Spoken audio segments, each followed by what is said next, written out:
अस्सलामुअलैकुम, a very good morning, welcome to new Pakistan. मैं हूं अनवार खान और मैं हूं आपके साथ नबीहा इजराज खान। उम्मीद करती हूँ आप तमाम लोग खैरियत से होंगे, अच्छी सेहत में होंगे, अपने दिन का आगाज़ कर चुके होंगे और सर्दियों को भी इंजॉय कर रहे होंगे।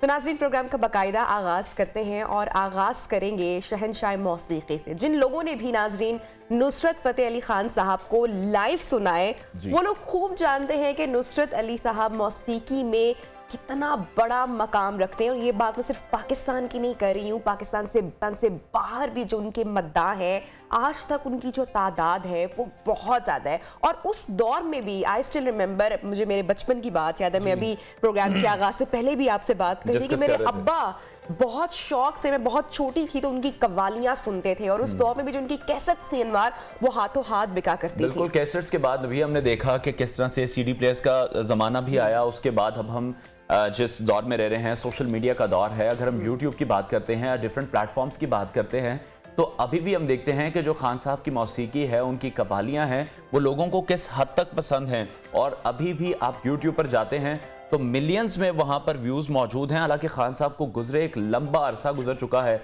लेकिन जो उनकी आवाज़ है, उनकी आवाज़ का, उनकी मौसीकी का जो जादू है, वो आज भी सर चढ़कर बोल रहा है। सुरों के बादशाह और शहनशाह कव्वाली उस्ताद नुसरत फ़तेह अली खान साहब पाकिस्तान की आलमी सतह पर पहचान थे और मौसीकी में नई जहतों की वजह से उनकी जो शोहरत है वो पाकिस्तान से निकलकर पूरी दुनिया में फैल गई और दूसरे जो ममालिक हैं उन वहां पर भी उनके काम को बहुत ज्यादा सराहा गया। और मैडम नूरजहां और खान साहब, आई गेस के ये दो एक ऐसे हीरे हैं जो पाकिस्तान को मिले और लेजेंड, मतलब हमेशा के लिए लेजेंड अगर कहा जाए कि ये दो बहुत बड़े एसेट पाकिस्तान के। और उनमें से खान साहब का जो मकाम है, जिस तरह से आपने कहा कि जब भी बैरूनी ममालिक जाते थे, हमसाया मुल्क में बहुत काम किया, जो उनके इंटरनेशनली जो कॉन्सर्ट्स होते थे, और गोरा जो कि उर्दू या पंजाबी का कलाम नहीं भी समझ सकता, हमने हमेशा यही सुना पढ़ा जाना कि वो भी उनके कलाम पर झूम उठते थे। बिल्कुल, और कितने ही लोग दीन इस्लाम उन्होंने कबूल किया उनकी कव्वालियां सुनने के बाद। तो मेरा नहीं ख्याल किसी भी मौसीकार को ये भी एक हासिल होगा। अनवार, इतनी पजीराई काम के, इतने मद्दाह के वफात के बाद भी पाकिस्तान का नाम रोशन किया, वफात के बाद भी वो जो फैन फॉलोइंग है वो कम नहीं हुई। और अमेरिका के जो मारूफ जरीदे हैं, रोलिंग स्टोन, उन्होंने पाकिस्तानी गुलकार उस्ताद नुसरत फ़तेह अली खान को तारीखी इंसान के 2 अजीम तरीन गुलकारों की फहरिस्त में शामिल किया है। नो डाउट ये एक बहुत बड़ा एजाज है। एक रिपोर्ट, एक पैकेज हमारी टीम ने तैयार किया है, आपके साथ वो शेयर करते हैं। इंसान और अजीम गुलकार और जो लोग उनसे इन पर्सन मिले हैं अनवार, वो उनकी सादगी की इतनी तारीफें करते हैं कि वो इतना बड़ा नाम होने के बावजूद भी जो उनकी शख्सियत थी वो बहुत सादा थी। तो बैनुल अक़वामी सतह पर सही मानों में उनका जो तख्लीक किया हुआ पहला शाहकार 1995 में रिलीज होने वाली फिल्म डेड मैन वॉकिंग था, जिसके बाद उन्होंने हॉलीवुड की एक और film the lost temptation of Christ भी की, उसकी मौसीकी तरतीब की। रोलिंग स्टोन ने उस्ताद नुसरत फ़तेह अली खान का तारुफ करवाते हुए उन्हें शहनशाह कव्वाली कहा और उन्हें कव्वाली की सल्तनत का आइकॉन भी करार दिया है। और साथ ही साथ सदियों पर मुहित उनके जो खानदानी विरासत है उसकी भी तारीफ की है। और 80 की दहाई में पीटर गैब्रियल के साथ उन्होंने रियल वर्ल्ड लेबल के लिए उनकी रिकॉर्डिंग और परफॉर्मेंस ने लोगों को बहुत ज़्यादा मुतासिर किया। अच्छा नबिया, ये एक ऐसा दौर है, हम 90s की बात कर रहे हैं, तो कोई ये इमेजिन भी नहीं कर सकता कि 90s में हमारे जो कोई सिंगर हैं वो हॉलीवुड के लिए काम करे हों। आज भी लोगों की ख्वाहिश है कि वो हॉलीवुड के साथ काम करें, तो कोई इतना ईजी आज, हालांकि टेक्नोलॉजी का दौर है, हमारी रसाई है हॉलीवुड तक, हमारे कुछ एक्टर्स वहाँ पर काम करें, लेकिन एक ऐसे दौर में जब टेक्नोलॉजी का फकदान था, जब उस तरह से कम्युनिकेशन गैप बहुत ज़्यादा था, तब खान साहब ने हॉलीवुड में काम किया है। और रोलिंग स्टोन ये भी लिख रहे हैं कि नुसरत फ़तेह अली खान के जो मशहूर मद्दाह हैं उनमें शोहराए आफाक मेडोना जो गुलकारा हैं बहुत खुद फेमस हैं, इतनी ज़्यादा फेमस हैं, लेकिन वो भी खान साहब की मद्दाह हैं। जबकि जो एडी वेडर है उन्होंने डेड मैन वॉकिंग को उनके साथ मिलकर गाया है।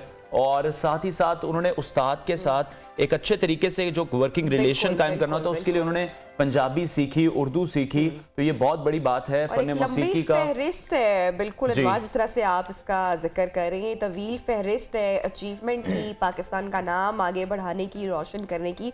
और आप देखें कि आज भी जो उनके मद्दा है मल्टीप्लाई करें, जैसे 1990s का आप जिक्र कर रहे हैं, तो लोग चले जाते हैं इस दुनिया से और लोग भूल भी जाते हैं। बट आज भी आप सोचें कि हमारी जो जनरेशन है और जो अब यंगर जनरेशन है वो भी मद्दाह है। ऐसे ही है, आप अब किसी भी शादी पर चले जो मेहंदी के इवेंट होते हैं, हम देखते हैं कि वहां पर कवालों को इनवाइट किया जाता है स्पेशली, और यही कितने लोगों ने उनका कलाम पढ़ के नाम कमाया है। अगर हम राहत फतेह अली खान की बात करें तो वो भी नुसरत फतेह अली खान साहब के जो गाए हुए गाने हैं उनको रिमिक्स करते हैं। अगर हम हिंदुस्तान की बात करें तो वहां पर खान साहब को कितनी पजीराई मिलती है, वहां पर कितने ऐसे सिंगर मौजूद हैं जो खान साहब को अपना उस्ताद मानते हैं, जो उनसे मिले नहीं हैं कभी। तो फन मौसीकी का ये जो लाजवाल और दरख्शा सितारा है, 1997 में हमसे हो गया, इस दुनिया से कूच कर गया, लेकिन अपनी आवाज की सूरत में वो आज भी हम में। प्रोग्राम में आगे बढ़ते हैं और अब एक नजर डालेंगे टॉप स्टोरीज पर।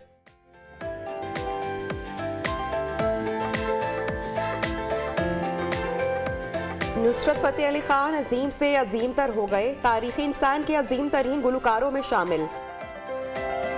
पीटीआई का व्हाइट पेपर मुस्तरद, नया अवामी कप्तान पर 3 अतराफ से हमला, परवेज इलाही को नाकामी का खतरा। उल्टी हो गई सब तदबीरें, MQM एहतजाज पर, जमाते इस्लामी धरने पर। आटे के बाद लाहौर कराची में ब्रायलर की किल्लत, मुर्गी तारीख की बुलंद तरीन सतह पर। आदिल राजा के संगीन और नाजेबा इल्जामात, अदाकारों का शदीद रद्द अमल भी होगा शो का हिस्सा।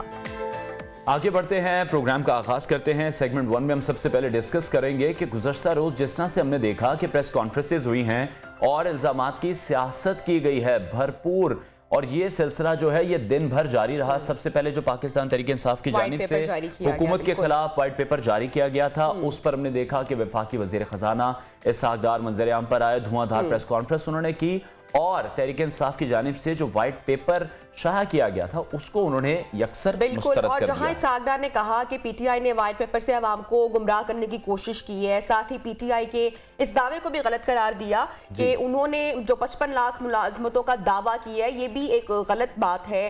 जबकि एक बार फिर इसहाक डार ने मुल्क के डिफॉल्ट होने का जो खतरा है जिसकी बार बार चर्चा की जा रही है, इसको यकसर मुस्तरद किया है। और नई नवीद इसहाक डार साहब ये सुना रहे हैं कि जून तक मुल्क की मईशत संभल जाएगी, मुल्की हालात बेहतर हो जाएंगे, IMF के साथ जो मामलात हैं वो भी तय हो जाएंगे, और जो दोस्त ममालिक है वहां से भी इमदाद आएगी। मजीद वो क्या कह रहे हैं, उनकी स्टेटमेंट आपके साथ शेयर करते हैं।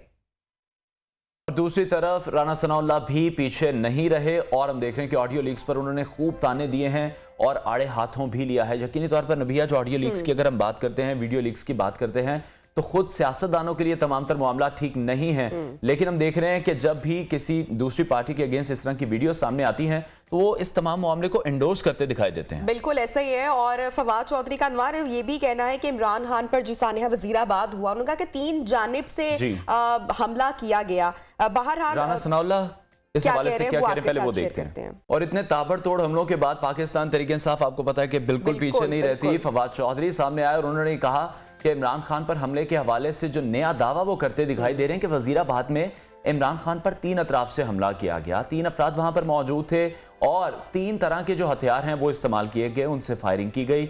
मुलजिम नवीद को कत्ल करने के लिए भेजे गए जो शूटर की गोली से मुअज्जम भी वहां पर हलाक हुआ है। तो डे बाय डे हम देख रहे हैं कि नई इंकशाफात सामने आ रही। फवाद चौधरी का मजीद क्या कहना था आपको दिखाते हैं।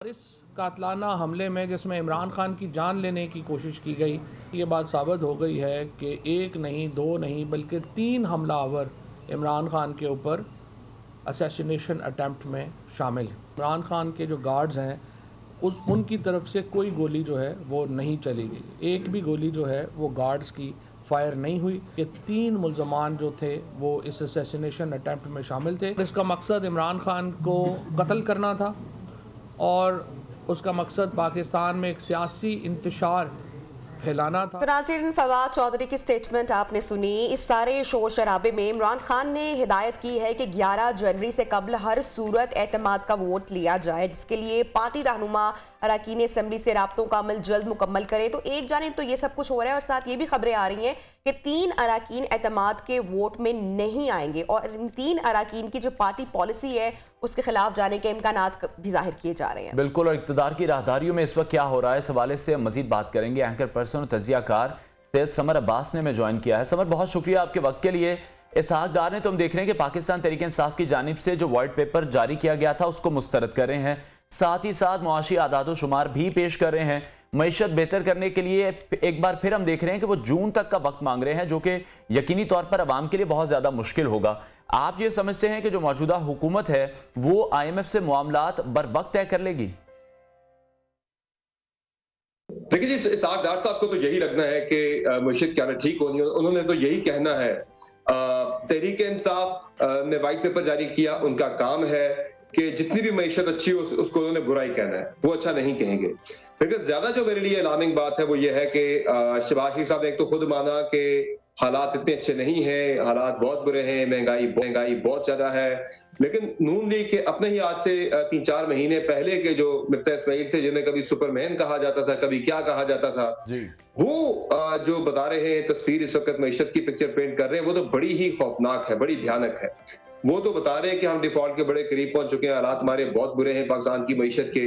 तो वो तो अभी भी नून लीग से हैं, ना उन्हें नून लीग ने कोई शोकाज नोटिस जारी किया, ना उनके खिलाफ किसी किस्म का कोई पार्टी के अंदर कोई डिसिप्लिनरी एक्शन हुआ, ना पार्टी ने उनसे पूछगछ की। इसका मतलब है कि मिर्जा इस्माइल साहब जो है वो ठीक बात कर रहे हैं।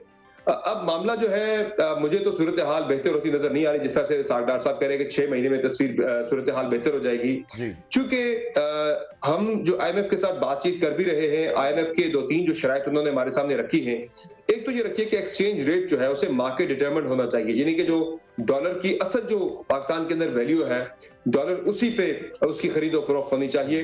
लेकिन पाकिस्तान के अंदर डॉलर को हमने कंट्रोल करके 25 से 30 रुपए हमने अंडर वैल्यू किया हुआ है। अब इसका सबसे बड़ा नुकसान क्या हो रहा है?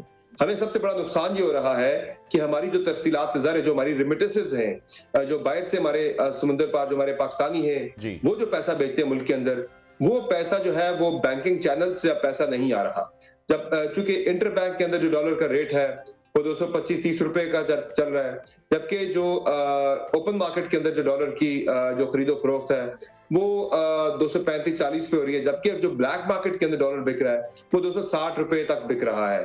तो अब किसी बंदे ने बाहर से अगर पैसे पाकिस्तान के अंदर भेजने हैं तो वो $1 के एवज 225-30 रुपए लेना चाहेगा बैंकिंग चैनल के जरिए भेजकर, या फिर वो ब्लैक मार्केट के थ्रू, यानी जो ममनुआ जो चैनल्स हैं डॉलर की तरसील के पाकिस्तान के अंदर, जिस तरह से हवाला हुंडी हो गया, उसके थ्रू भेज के वो 250-60 रुपए लेगा। ऑब्वियसली वो 50-60 रुपए को ज्यादा तरजीह देगा।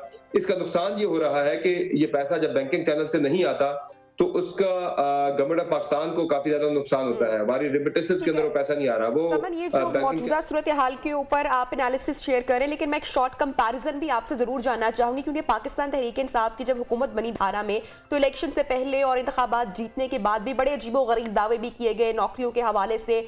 मुराद सईद ने, खान साहब ने खुद वो दावे, खुद वो वादे किए कि एक नया पाकिस्तान और एक वो इमेज लोगों के सामने रख दी गई। फिर हमने उन्हीं के दौरे हुकूमत में देखा कि वजीर खजाना, चेयरमैन FBR को बार बार तब्दील किया गया और इस तरह के और भी बहुत सारे अहम डिसीजंस लिए गए। तो किस तरह से आप मुआवजा करते हैं PTI के दौरे हुकूमत में उनकी मुआशी पॉलिसी कितनी बेहतर थी, कितने हालात पाकिस्तान के बेहतर थे? देखिए, पाकिस्तान तहरीक इंसाफ की तरफ से अगर ये दावा किया जाए कि हमने मईशत बहुत अच्छी कर दी थी, जो हमारी ग्रोथ रेट भी 6 काउंट की जाती है, वो भी हमने उसके लिए जो बेस थी, हमने वो बेस ईयर हमने चेंज किया था, जिसके बाद वो 6 पे गई थी, वरना 3.5 3.8 पे हम खड़े थे। ओवरऑल उनकी जो मुआशी पॉलिसी उसकी कोई सिम्प नहीं थी। पहले जो उनके पोस्टर बॉय थे असद उमर साहब, उन्हें जब लाया गया, असद उमर साहब के आने से पहले भी मैं बात करूं, जो जिस रात मुराद सईद साहब का हवाला दिया, तहरीक इंसाफ की जो कैलकुलेशन थी, वो कैलकुलेशन उनकी ये थी कि हम आएंगे तो बाहर से 200 अरब डॉलर रुपया लेकर आएंगे, हम 200 अरब डॉलर हम लेकर आएंगे, वो 200 अरब डॉलर हम पाकिस्तान के अंदर लाएंगे, 100 IMF के मुंह में मरेंगे, 100 पाकिस्तान के अंदर तरक्की करेंगे। ये हकीकतन पाकिस्तान तहरीक इंसाफ की एक्सपेक्टेशन थी। वो इस चीज के ऊपर बहुत ज्यादा तकिया किए बैठे थे। फिर हम आएंगे तो लोग टैक्सेस भी देंगे खान साहब के ऊपर एतबार करके, हम आएंगे तो जो ओवरसीज पाकिस्तानी जब वो पैसा भेजेंगे। ओवरसीज पाकिस्तानियों ने पैसा भेजा किसी हद तक, बिल्कुल मैं उस चीज को मानता हूँ। बाकी कोई भी खास जो तहरीक इंसाफ की जो तवक्कुआत थी वो हकीकत पर मबनी नहीं थी, जिसकी वजह से आप देखें पहले असद उमर जो पोस्टर बॉय थे पाकिस्तान तहरीक इंसाफ के, वो नाकाम हुए। फिर पीपल्स पार्टी के साबका सेनेटर को, साबका वजीर खजाना को, हफीज शेख साहब को लाया गया, वो भी कोई बड़े कमालात नहीं दिखा सके। इस सारी मामले के अंदर जो एक चीज है वो तहरीक इंसाफ की डायरेक्शन कोई नहीं थी। बहुत सी बचकाना हरकतें की जाती रही, जिस तरह एफबीआर के चेयरमैन तब्दील किए जाते रहे, जिस तरह से ब्यूरोक्रेसी के अंदर बहुत तब्दीलियां की जाती रही। सबसे बड़ा मसला जो था वो था गैर यकीनी का। तहरीक इंसाफ के दौरे हुकूमत के अंदर भी जिस तरह से पकड़ दकड़ शुरू कर दी गई थी बेहंगम एक सियासी स्कोर सेटल करने के लिए, फिक्स करने के लिए, उसमें जो ब्यूरोक्रेट्स उन्होंने काम करना छोड़ दिया था। और फिर IMF के साथ हमने जो मुआहिदा किया, ताखीर से गए, लेतोलाल से काम लिया, उसका भी हमें काफी ज्यादा नुकसान उठाना पड़ा था, कड़े फैसले करने पड़े थे। सबसे बड़ी जो अहम बात आज जो हम फेस कर रहे हैं, तहरीक इंसाफ सो इनकार करे इस बात से, जब इमरान खान साहब को पता लग गया था कि वो इक़्तिदार से निकाले जा रहे हैं, उनके खिलाफ अदम एतमाद की तहरीक के लिए नंबर पूरा हो चुका है, तो IMF के साथ प्रोग्राम एग्री करके सब चीजें ठीक चल रहा था, उस प्रोग्राम को तहरीक इंसाफ की तरफ से ठीक है समर, लेकिन हम ये देख रहे हैं कि जो वफाक दाखिला है राना सनाउल्लाह, वो अभी भी ऑडियोज और वीडियो लीक्स की बातें ही करें यकीनी तौर पर, जो कि गलत है। आपको ये सिलसिला मजीद कितना चलता नजर आ रहा है? क्योंकि जब भी मुखालिफिन के खिलाफ कोई वीडियोज मंजर आम पर आती हैं या ऑडियोज मंजर आम पर आती हैं, तो यही पार्टीज उसको एंडोर्स करती दिखाई दे रही हैं। इन सब के लिए ठीक नहीं है, बात जातियात पर आ जाती है। फिर देखिए, ऑडियो वीडियोस के हवाले से मैं ये कहूंगा कि इससे कोई तहरीक इंसाफ को या इमरान खान को कोई ज्यादा बड़ा फर्क, ज्यादा बड़ा डेंट जो है पॉपुलैरिटी पे नहीं पड़ा। इस वक्त हो ये रहा है कि मौजूदा हुकूमत से ना मईशत संभल रही है, ना मईशत कंट्रोल हो रही है, ना महंगाई कंट्रोल हो रही है, ना मौजूदा जो पीडीएफ की गवर्नमेंट है वो इमरान खान को कंट्रोल कर पा रही है, इमरान खान को ना ही वो कंटेन कर पा रही है। तो उसके लिए मुतअद्दिद जो है वो चीजें, ऑप्शन जो है उन पे काम हो रहा है। जिस तरह से ऑडियो वीडियो जो है वो मुतअद्दिद चीजों में से एक ऑप्शन है कि जिससे एक्सरसाइज करके इमरान खान की पॉपुलैरिटी को डेंट डालने की कोशिश की जा रही है। तो मैं ये कहूंगा कि इमरान खान की पॉपुलैरिटी पे कोई खास असर नहीं पड़ सका इन ऑडियो वीडियोस का, क्योंकि आप ये देखें कि वैसे मैं आपको खबर भी दे रहा हूँ, मेरी नून लीग के एक बहुत ही इंपॉर्टेंट रहनुमा से बात हुई थी, तो वो ये कह रहे थे कि अब हमें ये कहा गया है, हम ये कर रहे हैं या नहीं कर रहे, कर जो भी रहा है, लेकिन हमें ये कहा गया है कि इमरान खान को कोई खास फर्क नहीं पड़ रहा ऑडियोज वीडियो से, बल्कि शायद वो ज्यादा इस चीज से मजीद पॉपुलर हो रहा है, उल्टा ये इसका नेगेटिव असर आ रहा है। तो उन्होंने कहा जी कि हमें तो ये चीज काम करती हुई नहीं दिखाई दे रही कि ऑडियो वीडियो से इमरान खान की पॉपुलैरिटी पे कोई असर पड़ सके। तो ये सिलसिला मेरे ख्याल से चलता भी है, आगे जारी भी रहता है। जो तहरीक इंसाफ का आज हार्डकोर वोटर सपोर्टर है वो पीछे हटने वाला नहीं है। हाँ, वो जो न्यूट्रल कुछ लोग जो है। समर, मैं पूछना चाह रही हूँ आपसे, फवाद साहब का जो दावा है, उनकी जो स्टेटमेंट है, प्रेस कॉन्फ्रेंस उन्होंने की, वो कह रहे हैं खान साहब पर 3 जानिब से हमला हुआ। साने वजीराबाद का तस्करा करते हुए फवाद चौधरी साहब ने ये बोला, और उन्होंने बड़ी खतरनाक किस्म की स्टेटमेंट दी है, बड़ी खतरनाक उन्होंने बातें सुनाई हैं। दूसरी जानिब मंजर आम पर आने वाली जो रिपोर्ट है वो कहती है कि खान साहब पर 4 गोलियां नहीं बल्कि गोलियों के टुकड़े लगे। तो ये मामला हल होता हुआ, सॉल्व होता हुआ दिखाई दे रहा है इन फ्यूचर? देखिए, अगर हल करने की नीयत या इरादा हो ना, तो हमारी जो लॉ एनफोर्समेंट एजेंसीज हैं, हमारे जो कानून नाफिज करने वाले इदारे हैं, खा वो पुलिस हो, हमारी काउंटर टेररिज्म के लोग हों, चाहे वो हमारे FIA के लोग हों, या हमारी फौज की इंटेलिजेंस एजेंसीज हों, वो जब किसी इशू तक कोई पहुंचना चाहे तो वो पहुंच जाता है। यहाँ सवाल बड़ा ये उठता है कि क्या नीयत और इरादा है JIT का असल हक और सच तक पहुंचने का? तो उसका जवाब है नहीं, किसी सूरत में भी ये लोग नहीं पहुंचना चाहते। जो फवाद चौधरी साहब ने कल प्रेस कॉन्फ्रेंस की, उसमें जो उन्होंने DPO गुजरात के हवाले से सवाल उठाए, क्या DPO गुजरात, किसी को नहीं मालूम पंजाब के अंदर कि DPO गुजरात कौन आता है? गुजरात किसका सियासी कला है? गुजरात तो परवेज इलाही साहब का बड़ा सियासी मजबूत कला है, वो तो उनका पॉलिटिकल हेडक्वार्टर है गुजरात। तो गुजरात के अंदर DPO जो है वो परवेज इलाही साहब के किसी चहीते के अलावा बाहर का कोई बंदा नहीं लग सकता। तो मुझे तो ये लग रहा था कि फवाद चौधरी साहब का जो निशाना बना रहे थे, बार बार DPO गुजरात के बारे से सवाल उठा रहे थे कि DPO गुजरात ने फोन दिया SHO को अपना, फिर DPO गुजरात का फोन जब हमने मांगा, JIT ने जब मांगा तो उन्होंने तावन करने से इनकार कर दिया। तो मुझे लग ये रहा है कि वो पूछते थे वो कौन था जो DPO गुजरात को ये कह रहा था, उनसे ये करवा रहा था। तो मुझे लग रहा है कि उनको फवाद चौधरी साहब का जो DPO गुजरात है वो बहाना थे, जो परवेज इलाही साहब है वो असल निशाना थे। तो ये सवाल उनके बारे में उठाए जा रहे थे। और मैं एक जहाँ पे और बात और भी करना चाहूंगा, इस वक्त वो गवर्नमेंट में है, पंजाब के अंदर पाकिस्तान तहरीक इंसाफ की गवर्नमेंट है। ठीक है समर, ये बताएगा पंजाब अगर हम सूरत हाल देखें तो एक तरफ देख रहे हैं पंजाब असेंबली को बचाने और तोड़ने की बातें की जा रही हैं, ये मामला 11 जनवरी को शायद हल हो जाएगा। आप क्या समझते हैं, पाकिस्तान तहरीक इंसाफ के 3 रुकन ऐसे बताए जा रहे हैं जो कि इस एतमाद का वोट परवेज इलाही को नहीं देंगे। आपको क्या लगता है परवेज इलाही जो अदम एतमाद की सूरत हाल है वो एतमाद का वोट हासिल कर पाएंगे और क्या फिर उसके बाद वो असेंबली तोड़ देंगे? देखिए, मुझे नहीं लगता परवेज इलाही साहब एतमाद का वोट ले लेंगे। ये जो 2 रोज पहले नून लीग की तरफ से एक बड़ी इंटरेस्टिंग मूव सामने आई कि उन्होंने जो स्पीकर और डिप्टी स्पीकर के खिलाफ अदम एतमाद की तहरीक जमा करवा रखी थी, वो वापस ले ली जी। अब जब उन्होंने वापस ली तो उसके बाद तहरीक इंसाफ ने फौरन से ये फैसला कर लिया कि हम एतमाद का वोट लेंगे। उसमें उन्होंने इंप्रेशन ये देने की कोशिश की कि पंजाब के अंदर हमारे पास बंदे पूरे नहीं हो सके, जिसके बाद तहरीक इंसाफ को लगा कि नून लीग की तो वर्किंग ही नहीं, उनके पास बंदे पूरे नहीं है, तो क्यों ना अब एतमाद का वोट ले लिया जाए, ये बंदे हमारे नहीं तोड़ सके, जिसकी वजह से उन्होंने एक स्पीकर और डिप्टी स्पीकर के खिलाफ जो अदम एतमाद की तहरीक है वो वापस ली है। तो मुझे ये एक डिसेप्शन लग रही है, एक बड़ी कमाल डिसेप्टिव मूव लग रही है पीएमएलएन की तरफ से, पीडीएम की तरफ से। अगर तहरीक इंसाफ इस मूव को देखते हुए कि स्पीकर और डिप्टी स्पीकर के खिलाफ तहरीक अदम एतमाद वापस ली गई है, नून लीग के पास वर्किंग नहीं है, बंदे पूरे नहीं हो सके, नंबर गेम वो पूरी नहीं कर सके, इसलिए अगर वो एतमाद का वोट लेने जाते हैं तो मेरे ख्याल से तहरीक इंसाफ से बड़ा अहमक और बड़ा बेवकूफ कोई नहीं होगा, अपना नुकसान करने वाला बड़ा कोई नहीं होगा। एक बड़ी अहमकाना उनकी एक पॉलिटिकल स्ट्रेटजी होगी अगर वो एतमाद का वोट लेने के लिए जाते हैं, क्योंकि मुझे ये लगता है कि अगर एतमाद का वोट लेने का फैसला किया परवेज इलाही साहब ने और खान साहब ने, तो वो इसमें बुरी तरह से नाकाम हो जाएंगे, क्योंकि बंदे बीमार करना, बंदे शॉर्ट करना, किसी को गैर हाजिर करना, ये कोई मुश्किल बात नहीं होती। तहरीक अदम एतमाद में बंदे पूरे करना मुश्किल होता है। बहुत शुक्रिया से समर अब्बास हमारे साथ इन कॉन्फ्रेंस। उनका ये कहना था कि तहरीक अदम एतमाद में अगर पाकिस्तान तहरीक इंसाफ और परवेज इलाही जाते हैं तो इसका नुकसान पीटीआई को यकीनी तौर पर हो सकता है, क्योंकि पहले से ये बातें सुनने में आ रही हैं कि 3 अरकान ऐसे हैं जो कि परवेज इलाही को एतमाद का वोट नहीं देंगे, तो परवेज इलाही के लिए जो सिचुएशन है वो भी मुश्किल हो सकती है। बिल्कुल, प्रोग्राम में वक्त हुआ इसके साथ ही ब्रेक का। जब ब्रेक से वापस आएंगे तो कुछ तस्करा करेंगे पाकिस्तान टेस्ट सीरीज के हवाले से। स्टे विद अस।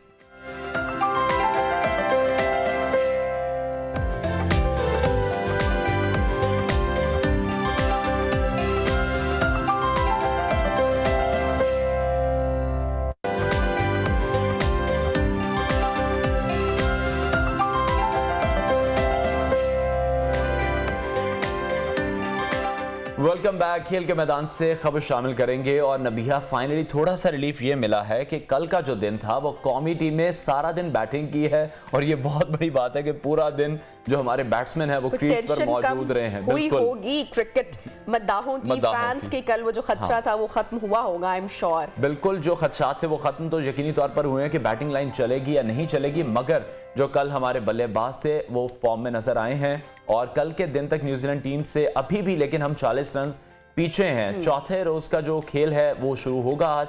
पाकिस्तान ने तीसरे रोज खेल के अख्ताम पर 9 विकेटों के नुकसान पर 407 रन भी बना लिए। और इमामुल हक अपनी सेंचुरी मुकम्मल नहीं कर सके, 83 रन पर आउट हो गए। उनकी सेंचुरी का इंतजार करते रहे मद्दा, उसके बाद सरफराज अहमद 78 रन बनाकर स्टम्प्ड आउट हो गए।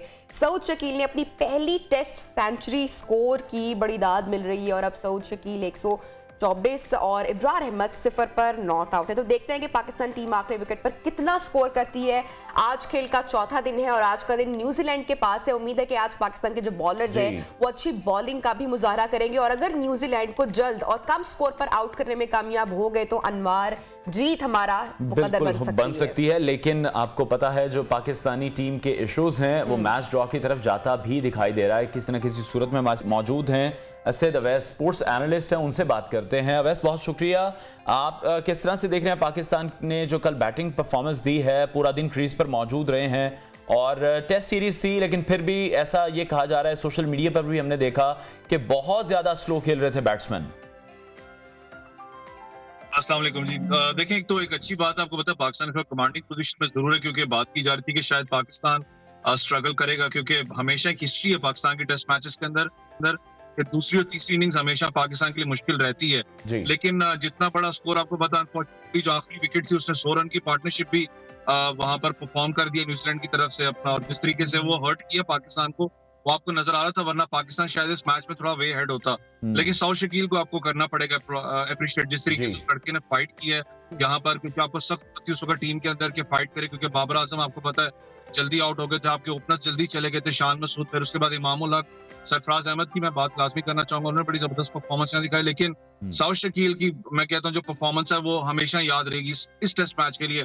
जरूर आपकी वाली बात ठीक है, क्योंकि मैं भी देख रहा था लोग ट्विटर में हमें टैग करते रहते हैं, पूछते हैं कि भाई विकेट का क्या इशू, असल मसला विकेट का आपको पता है, क्योंकि देखें बात कल भी मुझे याद है ये की जा रही थी कि जी कराची के अंदर स्टेडियम में क्राउड क्यों नहीं आता। यार क्राउड तब आएगा जब मैच क्या नाम है रिजल्ट ओरिएंटेड होगा। अनफॉर्चुनेटली आपने जो मैच अभी तक देखा है वो रिजल्ट होता ही नहीं है, क्योंकि जो विकेट का सबसे बड़ा इशू यहाँ पर आपको नजर आ रहा है। आज भी थोड़ा बहुत शायद लग रहा था पहले कि इतना बड़ा जो टोटल हो गया शायद पाकिस्तान ना इस मैच में कम बैक कर पाए, लेकिन पाकिस्तान अच्छी परफॉर्म यहाँ पर मैच में की है।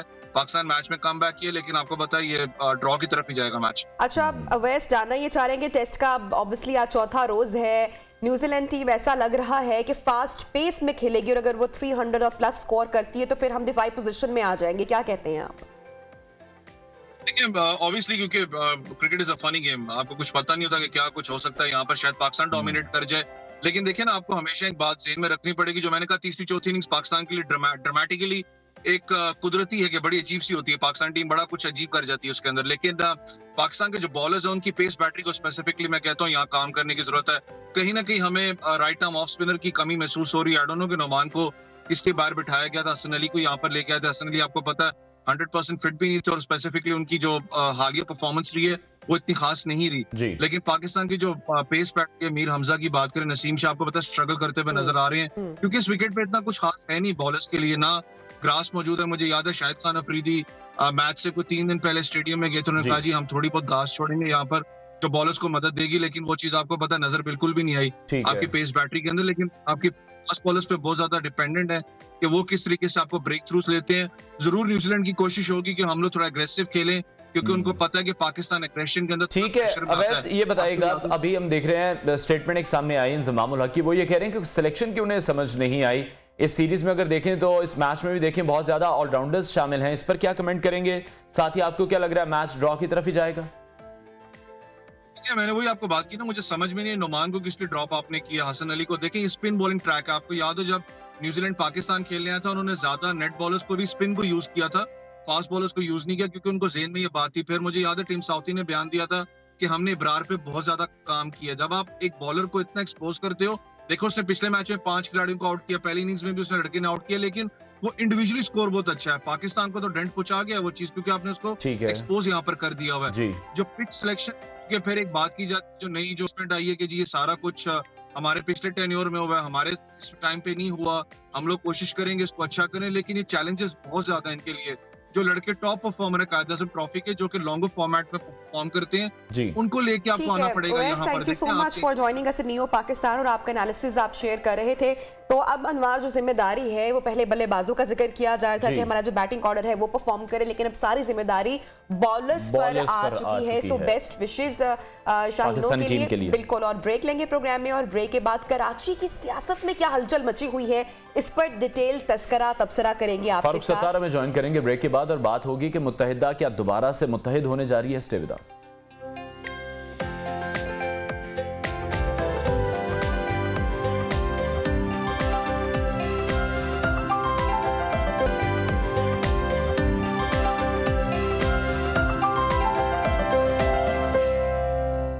Welcome back and good morning once again. बात करेंगे कराची की सियासत की। तो नाज़रीन, विफाक और सिंध की सियासत में कलीदी अहमियत रखने वाली माजी की ताकतवर सियासी जमात मुत्तहिदा कौमी मूवमेंट इस वक्त 5 धड़ों में अनवार बटी हुई है। और कभी मुत्तहिदा के पास कौमी असम्बली की 25 नशिस्तें होती थी, फिर मुत्तहिद ना रही। अब एक बार फिर इसको मुत्तहिद करने की कोशिश की जा रही है। बिल्कुल, और अगर एमक्यूएम के धड़ों की बात की जाए तो इन धड़ों में खालिद मकबूल सिद्दीकी की सरबराही में एमक्यूएम पाकिस्तान, बानी एमक्यूएम लंदन का धड़ा, मुस्तफ़ा कमाल की पाक सरजमीन पार्टी, डॉक्टर फारूक सत्तार की एमक्यूएम बहाली कमेटी, और 1990 की दहाई में लैदगी इख्तियार करके आफाक अहमद की सरबराही में मुहाजिर कौमी मूवमेंट या एमक्यूएम हकीकी शामिल हैं। इस हवाले से मजीद बात करेंगे साबिक रहनुमा एमक्यूएम सत्तार साहब ने हमें ज्वाइन किया है। Sir, welcome to the show, thank you for your time.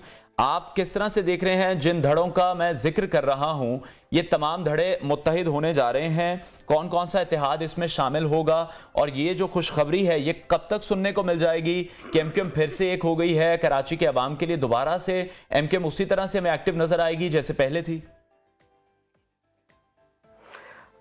मैं सबसे पहले तो ये कहूँगा कि सिंध के शहरी इलाकों में ख़ास तौर पर कराची में गुज़िश्ता 4 सालों से एक वाज़े तौर पर सियासी खला नज़र आता है ना, और अगर MQM को किसी ने रिप्लेस किया था सीटों की हद तक, कुछ सीटें उन्हें मिली थी और कुछ दिलाई गई थी, वो पाकिस्तान तहरीक-ए-इंसाफ थी ना।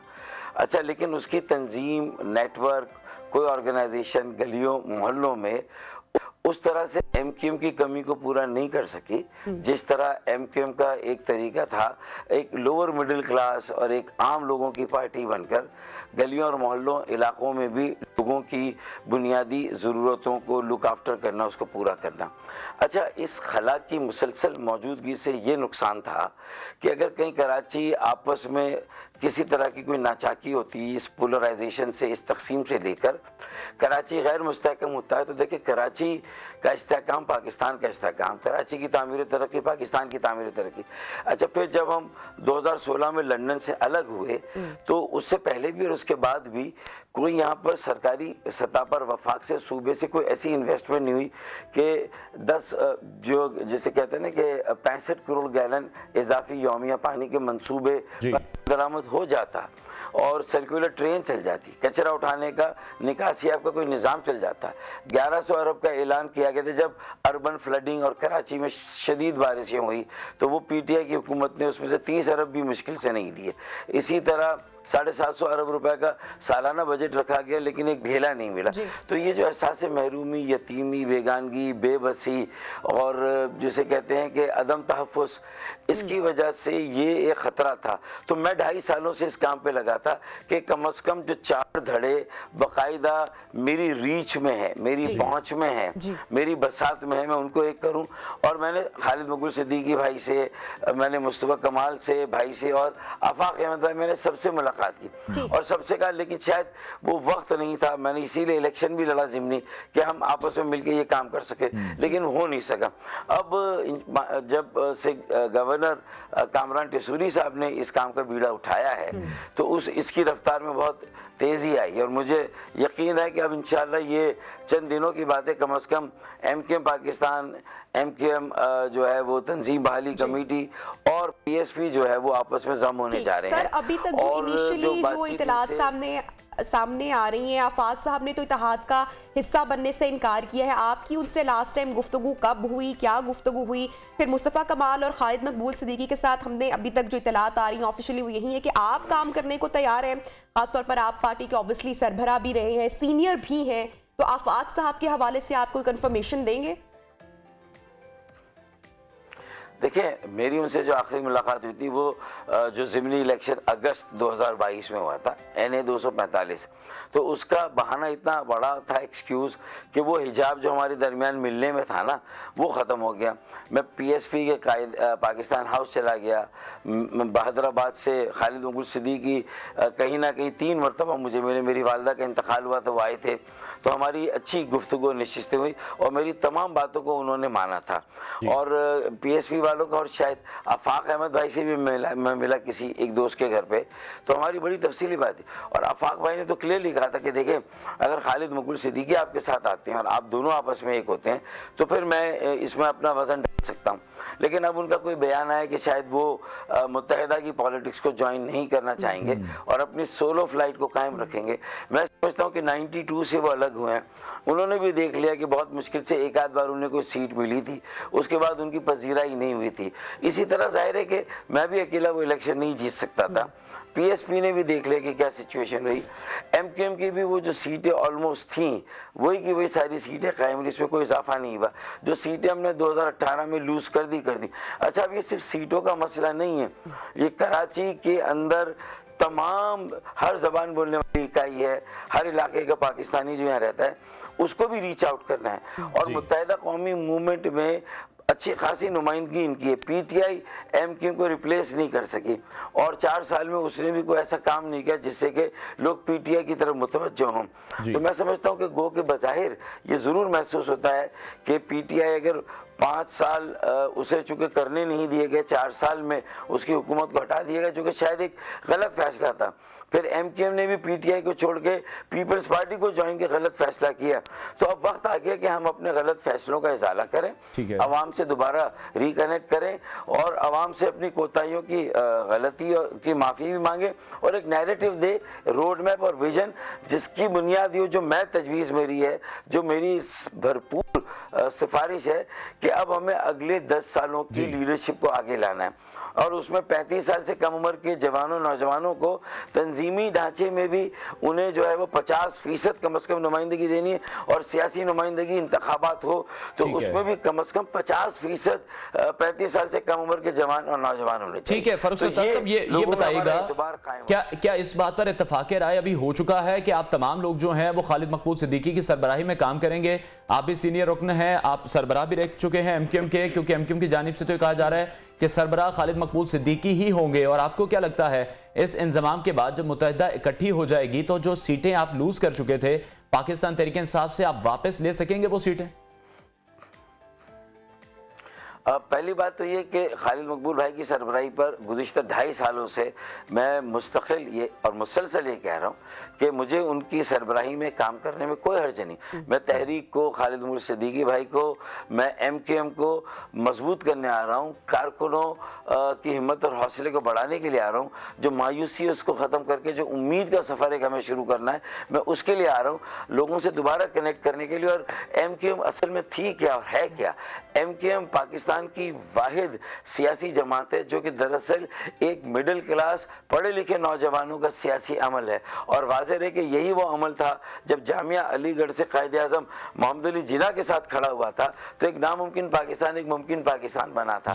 तो मैं समझता हूँ कि आज भी पाकिस्तान को बचाना है, बनाना है, मजबूत और मुस्तहकम करना है और जो अंदरूनी और बैरूनी चैलेंजेस उनका मुकाबला करना है। देखें ना, फिर तालिबान ने, इंतहा पसंदों ने, दहशतगर्दों ने सर उठाना शुरू कर दिया। बलूचिस्तान देखें, केपी के देखें, हमारी मईशत इस वक्त कहाँ पर है? कराची के कौमी किरदार को कायम रखना है, उजागर करना है। जो पाकिस्तान का माशी हब है, जो है वो पाकिस्तान के तरक्की का इंजन है, तो अगर कराची का पहिया बैठ जाता है, कराची जो है वो बिल्कुल मायूसी की अथाह गहराइयों में चला जाता है, तो फिर आप बताइए कि पाकिस्तान जब कराची चलता है पाकिस्तान चलता है। तो अच्छा, तो ये तो हम तय। और फिर सीटें जीतने से ज्यादा मेरा ये मतमा नजर है कि एक मिडिल क्लास पढ़े लिखे नौजवानों का सियासी अमल हो, कराची उनके हवाले हो, एमकेएम उनके हवाले हो, हैदराबाद उनके हवाले हो, पूरा सिंध और इंशाल्लाह पूरा पाकिस्तान। टाइम कम है, मैं आपसे ये जानना चाह रही हूँ कि जितने थिंक टैंक्स है और कराची की सियासत पर जितने नजर रखने वाले लोग हैं, एक तबका हल्का ये भी बात कर रहा है कि बानी मुत्तहिदा के बगैर सबको इकट्ठा करना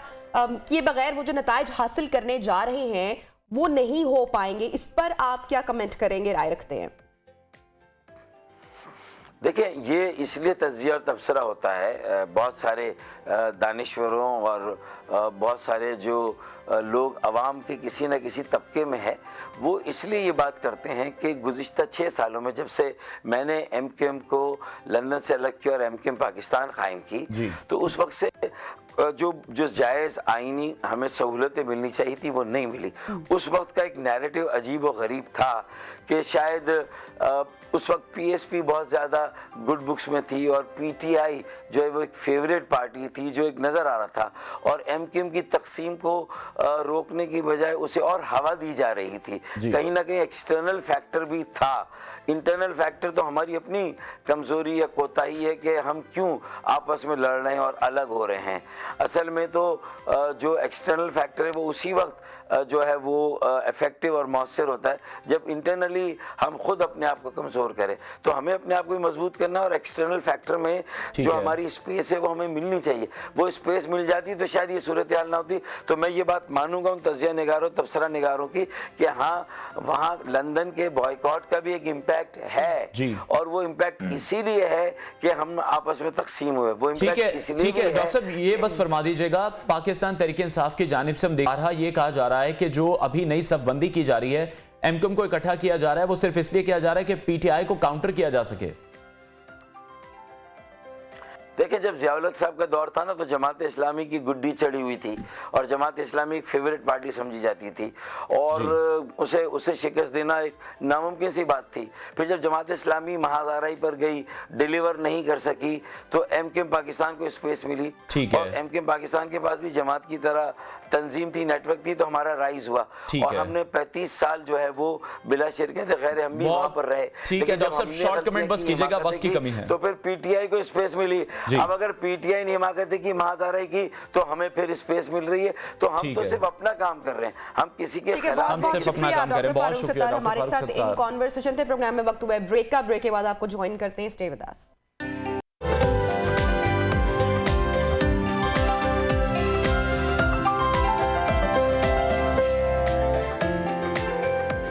वेलकम बैक। ब्रेक से पहले हम कराची की सियासत को डिस्कस कर रहे थे और अब हम डिस्कस करेंगे कराची के जो बल्दियाती नुमाइंदे हैं उनको, क्योंकि जमहूरियत की जो बुनियाद है वो बल्दियाती नुमाइंदे ही माने जाते हैं। बल्दियाती नुमाइंदों की अगर बात करें तो उनके जरिए मकामी अफराद के मसाइल हल करने की कोशिश की जाती है। इख्तियारात जब निचली सतह पर मुंतकिल होते हैं तब आवाम को फ़ायदा मिलता है और तभी आवाम के मसाइल भी हल होते हैं और कोशिश यही की जाती है कि जो बल्दियाती इंतखाबात हैं वो वक्त पर हों। लेकिन हम ये देख रहे हैं कि कराची में बहुत लंबा अरसा गुजर चुका है, तारीख पर तारीख दी जाती है, लेकिन बल्दियाती इंतखाबात हमें अभी भी वहां पर होते दिखाई नहीं दे रहे। 2 करोड़ आबादी वाला शहर, पाकिस्तान का बिजनेस हब है और कराची की आवाम जो कि मसाइल में घिरे हुए हैं, अपने अवामी नुमाइंदे के मुंतज़िर हैं, बल्दियाती नुमाइंदे के मुंतज़िर हैं। और हम देख रहे हैं कि मुसलसल जो बल्दियाती इंतखाबात हैं वो डिले का शिकार दिखाई दे रहे हैं और इंतखाबात नहीं करवाए जा रहे। क्या रीजंस है जो आड़े हाथों आ रही हैं?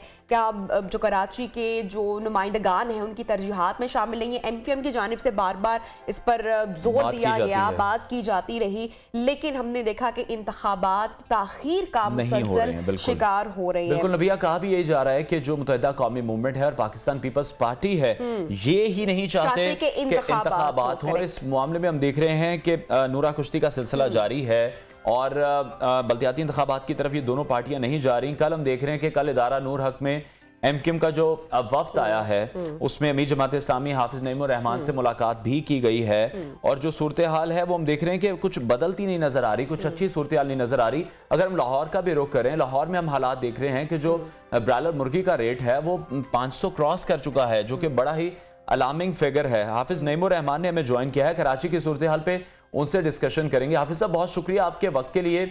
बल्दियाती इंतखाबात की बहुत देर से हम देख रहे हैं कि तारीख दी जा रही है, लेकिन बल्दियाती इंतखाबात नहीं हो पा रहे जब तक इख्तियारात निचली सतह पर मुंतकिल नहीं होंगे। आप भी बेहतर जानते हैं कराची के मसाइल हल नहीं होंगे, वहां पर जो 2 बड़ी जमातें मौजूद हैं, आपको क्या लग रहा है वो ही इस तमाम तर इशू को लेकर सीरियस नहीं है? नहीं, जाहिर सी बात है कि देखें, इंतखाबात तो वक्त पे होने चाहिए थे। 3 मरतबा मुलतवी हो गए हैं और 4थी मरतबा जो है ये करने की साजिशें कर रहे हैं और कभी कोई बहाना कभी कोई बहाना। और अब जाहिर है हम कहते हैं कि बहानेबाजी नहीं चलेगी, जितने इश्यूज हैं उन सबको रिजॉल्व होना चाहिए था। तो जो ये इत्तेहादी जमातें हैं, पीपल्स पार्टी और एमक्यूएम, ये तो नूरा कुश्ती कर रही हैं और इनके पेश नज़र ना कोई इख्तियार है, इनके पेश नज़र ना कोई कराची का काम है, ना कराची को डेवलप करना है, बल्कि मफादात हैं। और चूंकि शिकस्त नजर आ रही है इसलिए ये भागने की कोशिश कर रहे हैं। तो ये वो सिंपल बात है कि जिसको समझना चाहिए और हम हर सूरत में। अच्छा सर, कल अब एमक्यूएम का वफ्द भी आपके पास आया और एमक्यूएम ने मर्दमशुमारी और हल्का बंदियों का जो एक इशू उठा रखा है, तो कल क्या बातचीत हुई? बल्दियाती इंतखाबात जो मुसलसल डिले करवाए जा रहे हैं, क्या रीजन दिए जा रहे हैं एमक्यूएम पीपल्स पार्टी की जानिब से? देखें, एमक्यूएम के लोगों का ख्याल ये था कि हल्का बंदियां सही नहीं हुई, हमारा भी ख्याल यही है कि हल्का बंदियां सही नहीं हुई जी, लेकिन उनका ये ख्याल कि इलेक्शन नहीं होना चाहिए, हमारा ये ख्याल है कि हर सूरत में होनी चाहिए। ये कि हल्का बंदियां अगर सही नहीं थी तो ये उस वक्त क्यों नहीं उन्होंने बात की? ये तो एक नोटिफिकेशन से ठीक हो सकता था मामला, जब रिजीम चेंज में ये बैठे हुए थे, गारंटर भी बुला रहे थे, दस्तखत भी करवा रहे थे, माहिदे भी कर रहे थे। उस वक्त माहिदे का मसला थोड़ी था, कहते हैं हम बैठे हुए हैं, आप हल्का बंदियों को नोटिफिकेशन दें। उस वक्त तो इंतखाब अनाउंस भी नहीं हुआ था उस तरह से, तो उसी वक्त जो है वो मसला रिजॉल्व हो जाता। मर्दमशुमारी तो खुद इन्होंने नोटिफाई की है। मैंने तो कल उनसे कहा कि भाई मर्दमशुमारी तो आपकी काबीना ने मंजूर की है ना, जिस काबीना में आप और पीटीआई थे, दोनों ने मिलकर कराची की जो आधी गिनती थी उसको कबूल किया, नोटिफाई किया। आप नहीं करते नोटिफाई, रीडू करवाते, लेकिन आपने उसको नोटिफाई करवाया। तो जाहिर जो काम आपने खुद किया है, अब आप उसी को बुनियाद बनाकर कह रहे हैं इलेक्शन नहीं करो, तो ये किसी सूरत नहीं होना चाहिए। सारे तहफ़्फ़ुज़ात हैं, वोटर लिस्टों का भी मसला है, और ये आज का मसला नहीं है, हमेशा का मसला है। हमेशा हम एहतजाज करते हैं, लेकिन हमेशा इंतखाब होता है। तो इस सिर्फ बल्दियाती इंतखाब ही ऐसा है कि जिसको डिले किया जाए 2-2, 3-3 साल। ठीक है हाफिज साहब, चंद रोज पहले आपने बड़ी ताबड़तोड़ प्रेस कॉन्फ्रेंस की है जिसमें आपने कहा कि गवर्नर सिंध कामरान टिसोरी जो हैं उन पर क्रिमिनल मुकदमात हैं, सिर्फ पाकिस्तान में ही नहीं बैरून मुल्क भी हैं। आपने काफी क्रिटिसाइज किया उनको कि ऐसे शख्स को तो यकीनी तौर पर गवर्नर नहीं होना चाहिए, आईन और कानून में भी इस बात की इजाजत नहीं है।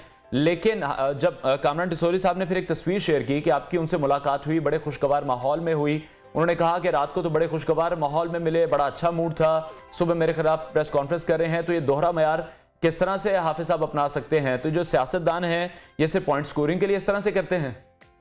नहीं देखें, ये तो बहुत ही उन्होंने अजीब सी बात की। उनका ये बहरहाल वो गवर्नर तो है ना, ये मतलब नहीं है कि 1-1.5 हफ्ता पहले किसी शादी में वो मिले हों और अगर कोई हंसी मजाक हो गया और उसको मतलब तस्वीर लेकर आप जो है चलाएं कि रात को ऐसे मिलते हैं, दिन में ऐसे मिलते हैं। बहुत ही अजीब सी बात लगी मुझे उनसे तवक्को नहीं थी। दूसरी बात ये कि वो तो आज भी मिलेंगे तो मैं हंस के ही मिलूंगा, इसमें ऐसी क्या बात है। मेरी तो आदत है, वैसे भी हमारी तरबियत भी यही है कि इख्तिलाफ अपनी जगह और जो बातचीत होती है वो तो उसी तरह होनी चाहिए। क्या रोते हुए मिलना चाहिए लोगों से, या ऐसे मूड बना के रखना चाहिए कि कोई बात करने के काबिल ही ना हो। मेरा ख्याल ये है कि अजीब सी बात लगी, वो बात का जवाब देते बजाय इसके कि उन्होंने रोने हंसने पे बात शुरू कर दी। तो खैर मैंने देखें उनकी जात से कोई मसला नहीं है। मैंने एक अपॉइंटमेंट की बात की कि जब अपॉइंटमेंट किसी भी गवर्नर का किया जाता है, गवर्नर बहुत ही रियासत का नुमाइंदा होता है, तो सदर मुमलिकत ने किया है ना। देखें मैंने तो उसूली बात की, पीपल्स पार्टी ने तजवीज किया, एमक्यूएम के वो आदमी हैं, पीपल्स पार्टी ने तजवीज किया, नून लीग ने बनाया, अलवी साहब ने दस्तखत किए, तो 4 पार्टियों का हिसाब बन गया। ये चारों पार्टियों के गवर्नर हैं और इतने इदारों ने उसको देखा होगा। अब एक आदमी के पास, देखिए मैं नहीं कहता, अगर आपका एक रिकॉर्ड मौजूद है, हो सकता है आपने कुछ भी ना किया हो, कोई कब्जा ना किया हो, आपका कोई तिजोरी टावर ना हो, आपने कोई दुबई में आपके खिलाफ कार्रवाई ना हो, आपके सोने के हवाले से भी कोई प्रॉब्लम ना हो, लेकिन आप एक्यूज तो है ना, तो या तो वो जो एक्यूज हैं आप उसको क्लियर करवाएं और फिर उसके बाद गवर्नर बने। और अगर वो क्लियर नहीं है तो फिर जाहिर सी बात है कि कैसे हुआ। मैंने ये उसूली बात की है, टिसोरी साहब हैं, उनके लिए भी कोई और होता, उनके लिए भी। हम तो इश्रतुल बात के लिए भी बात करते हैं। ठीक है सर, जानना ही आपसे चाह रही हूँ कि आज से आपने धरने की भी कॉल दे रखी है, ये किस तर्ज का होगा? एहतजाज में एमक्यूएम को भी शिरकत की दावत दी गई है, तो इस पर एमक्यूएम के वफ्द ने क्या रिस्पॉन्ड किया है? वो भी ज्वाइन करेंगे, इस धरने का हिस्सा बनेंगे? नहीं, मैंने तो उनको दावत, सही बात यह है कि इसलिए नहीं दी कि उनका मौक़िफ़ बहुत वाज़ेह था कि वो इलेक्शन नहीं करवाना चाहते, और उन्होंने कहा कि हम हल्काबंदियों के हवाले से मुजाहरा रख रहे हैं। मैंने कहा आप मुजाहरा रख रहे हैं और आप इलेक्शन नहीं करवाना चाहते तो उस पर तो हम नहीं आ सकते, हम तो इलेक्शन करवाने के लिए धरना दे रहे हैं। तो जाहिर है ना, हमने उनको दावत दी ना उन्होंने उसको किया। हम तो एक उसूली सी बात की थी उनसे, तो जो जितनी बातें उतनी है, हमने उनको दावत नहीं दी। ठीक है हाफिज साहब, जल्द इंतखाबात के मामले पर हम देख रहे हैं कि जमात इस्लामी और पाकिस्तान तहरीक इंसाफ अभी एक पेज पर ही दिखाई दे रहे हैं, लेकिन अगर ऐसा मुमकिन नहीं होता तो फिर क्या एहतजाज किया जाएगा, दोबारा से अदालत की तरफ जाया जाएगा? क्योंकि अदालत भी अगर ऑर्डर जारी करती है तो हम देख रहे हैं किसी ना किसी तरह कोई हीले बहाने बना दिए जाते हैं, बल्दियाती इंतखाबात को मजीद ताखीर का शिकार बनाया जाता है। अच्छा, पीटीआई का मसला ये है कि उनके यहाँ स्टिल कंफ्यूजन मौजूद है। वो 2 दफा ऐसा हो गया कि कहते तो हैं वो कि इलेक्शन कराना चाहते हैं, भाई उनकी पार्टी का मौक़िफ़ है, हमें कोई एतराज़ भी नहीं है, हम तो उसूली अपना जो मौक़िफ़ है वो बयान करेंगे। लेकिन हाई कोर्ट में सबसे पहले वही गए थे जुलाई में, और उन्होंने पहला जब इलेक्शन अनाउंस हुआ था तो हाई कोर्ट में उन्होंने कहा था कि इलेक्शन नहीं होना चाहिए। वो भी पीपी, जीडीए और एमक्यूएम चारों की मुश्तरका, नहीं तो अलग अलग पिटिशन थी जिसको एक साथ कर लिया गया था। सिर्फ जमात इस्लामी कह रही थी कि इलेक्शन हो, ये चारों कह रहे थे कि नहीं हो। फिर उसके बाद में इनके एक साहब ने अपने तौर पर एक फाइल करती थी जिसको उन्होंने ऑन कर दिया था कि हम इलेक्शन कराना चाहते हैं। लेकिन बड़ा अजीब सी बात लगी जब दोबारा हम इलेक्शन कमीशन में गए और वहां पर पीपल्स पार्टी ने कहा हम इलेक्शन नहीं करा सकते, एमक्यूएम ने कहा नहीं होने चाहिए, हमने कहा होने चाहिए। लेकिन फिर उसके बाद जब हमारी थी पीटीआई पे कि वो क्या करते हैं, तो वो खुद शरीक थी, उन्होंने वकील भेजे और वकील साहब ने वही मौक़िफ़ इख्तियार किया जो एमक्यूएम का था कि जब ये मसला है वो मसला है तो फिर इलेक्शन का क्या फायदा। तो इसलिए पीपल्स पार्टी अपना पीटीआई को तो अपनी कंफ्यूजन दूर करनी चाहिए, वाज़ेह तौर पर कहना चाहिए, फिर हम ठीक है, जाहिर है मुश्तरकात के ऊपर तो बातचीत हो सकती है। ठीक सर, जो आम आदमी है, जो मकामी अफराद हैं, कराची वाले हैं, उनके मसाइल तो तभी हल होंगे जब बल्दियाती नुमाइंदगान का इंतखाब होगा। तो ये मामला फिर से खटाई में पड़ता हुआ दिखाई दे रहा है। आखिर कब इंतखाबात होंगे, कब होते हुए आप देख रहे हैं सर? नहीं, मेरा ख्याल है कि अब कोई भी इसमें जवाब रहा नहीं है कि 15 जनवरी का इंतखाब ना हो। लाजमी होना चाहिए। कोई भी इसमें ना कोई कानूनी मसला है, ना कोई और प्रॉब्लम है। ये जो जितने मसले इलेक्शन से मुताल्लिक होते हैं, हुकूमतें करती हैं, वो तो कौमी इंतखाब में भी था, अभी भी है, और उसको ठीक होना चाहिए था, उसको बाद में ठीक हो जाना चाहिए। लेकिन इसकी बुनियाद पर आप इलेक्शन नहीं मुलतवी कर सकते। देखें, पीपल्स पार्टी और एमक्यूएम ने मिलकर 6 साल बल्दियाती इंतखाब नहीं कराया था। 2009 से ड्यू हुआ था और 2015 में जाके हुआ था। ये दोनों इत्तेहादी रहे थे, विफाक में भी, सूबे में भी। सारे इख्तियारात छीनते रहे कराची के। अब मैं हैरान होता हूँ कि फिर किस तरह से लोग आकर कहने लगते हैं कि हम कराची के लिए आवाज उठा रहे हैं। अभी भी ये हुआ कि ये इत्तेहादी हैं और इलेक्शन नहीं कराना चाहते हैं। हल्का बंदियां अगर नहीं हुई हैं तो दोनों जिम्मेदार हैं। मरदमशुमारी के दोनों जिम्मेदार हैं। कराची के लोगों को मुलाजमतें नहीं मिल रही, दोनों जिम्मेदार हैं। जी। सब चीजों की जिम्मेदारी भी खुद लेते हैं। पहले गड़बड़ पैदा करो, फिर कहते हो चूंकि गड़बड़ हो रही है इसलिए इलेक्शन नहीं होना चाहिए। तो ये तो गलत बात है ना, इलेक्शन तो होना चाहिए। ठीक है हाफिज साहब, हम देख रहे हैं बल्दियाती इंतखाबात के साथ साथ अभी एक बहुत अहम मामला भी कराची में चल रहा है, जहां एमक्यूएम को मुत्तहिद करने की कोशिश की जा रही है।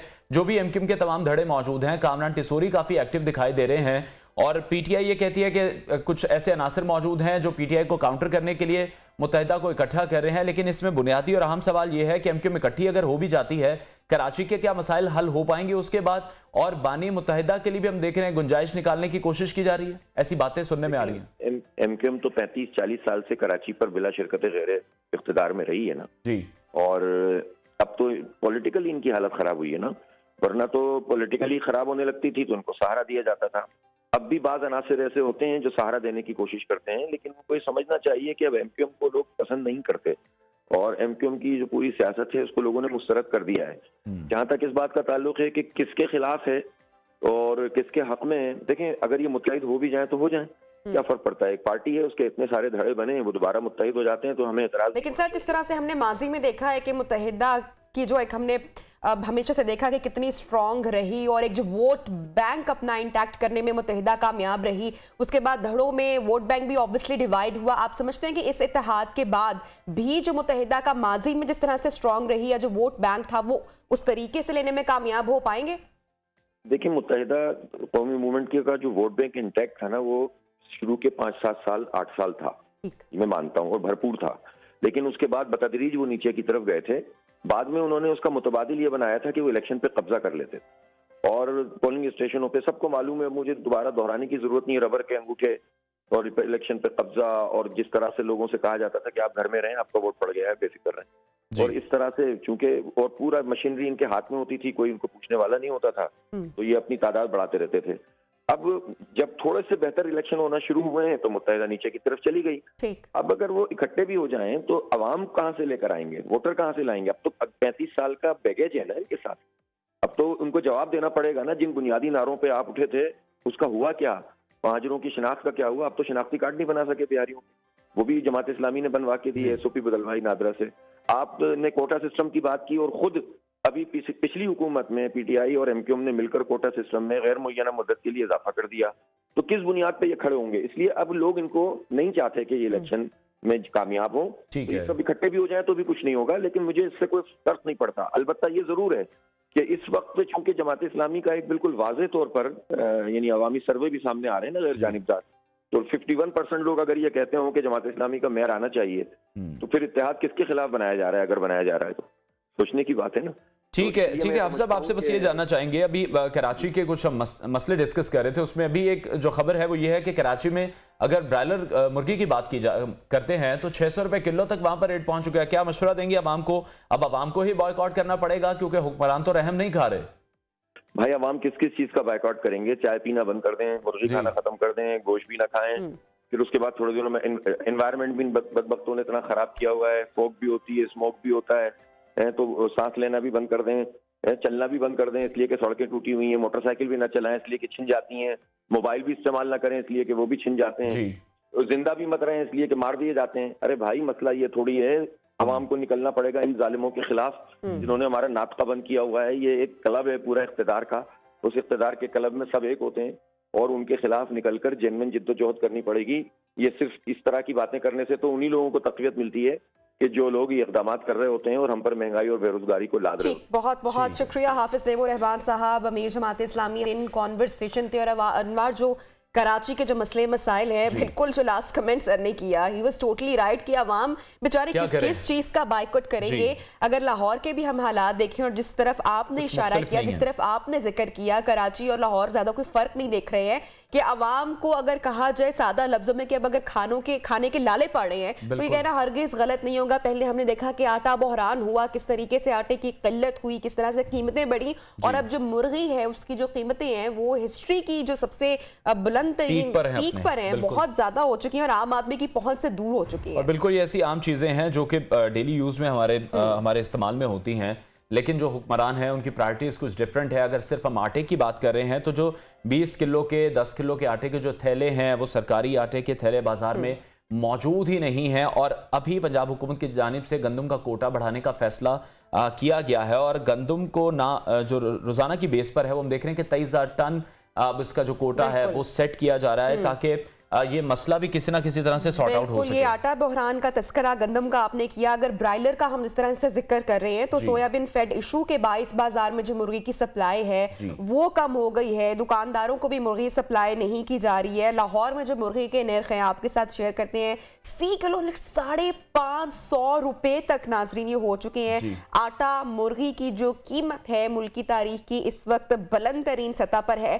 काबू पाने के लिए सूबाई हुकूमत की फिलहाल तो कोई कोशिश हमें नजर नहीं आ रही और यही हाल अनवार कराची में भी सेम ही हाल है, कुछ ज्यादा फर्क नहीं है बल्कि ज्यादा ही दिखाई दे रहा है, ज्यादा दिखाई दे रही है। जैसे हम डिस्कस कर रहे थे कि कराची में 600 और 650 रुपए रेट है इस वक्त। जब शो शुरू होने वाला था तो मैंने आपसे डिस्कस किया कि मैंने चिकन मंगवाया तो किस रेट पर आया और मैंने देखा कि आप भी काफी शॉक्ड हो गई थी क्योंकि ऑब्वियसली हम लोग खुद से बाइंग नहीं करते, इतना अंदाजा नहीं रहता, लेकिन जो रेट सामने आ रहे हैं यकीनी तौर पर जो अफराद हैं जो मुलाजमत करते हैं उनके लिए बहुत ज़्यादा मुश्किल होता जा रहा है। और जिस तरह से नबिया भी डिस्कस कर रही हैं कि जो सूबाई हुकूमत है वो नाकाम हमें क्यों दिखाई दे रही है, क्योंकि सूबाई हुकूमत तो मसरूफ़ है कि वो अदम एतमाद की तहरीक में जो इस वक्त वफाकी हुकूमत है उसको बीट कर सके। उनकी प्रायोरिटीज़ चेंज हैं, वो बंदे इकट्ठे करने में मसरूफ़ हैं, वो सियासत करने में मसरूफ़ हैं। लोगों के जो इश्यूज़ हैं उनको डिस्कस नहीं किया जा रहा, उन पर बात नहीं की जा रही और वो हल नहीं किए जा रहे। अच्छा, एक जानिब तो ये महंगाई के मसाइल हम देख रहे हैं कि हल नहीं हो रहे हैं और दूसरी जानिब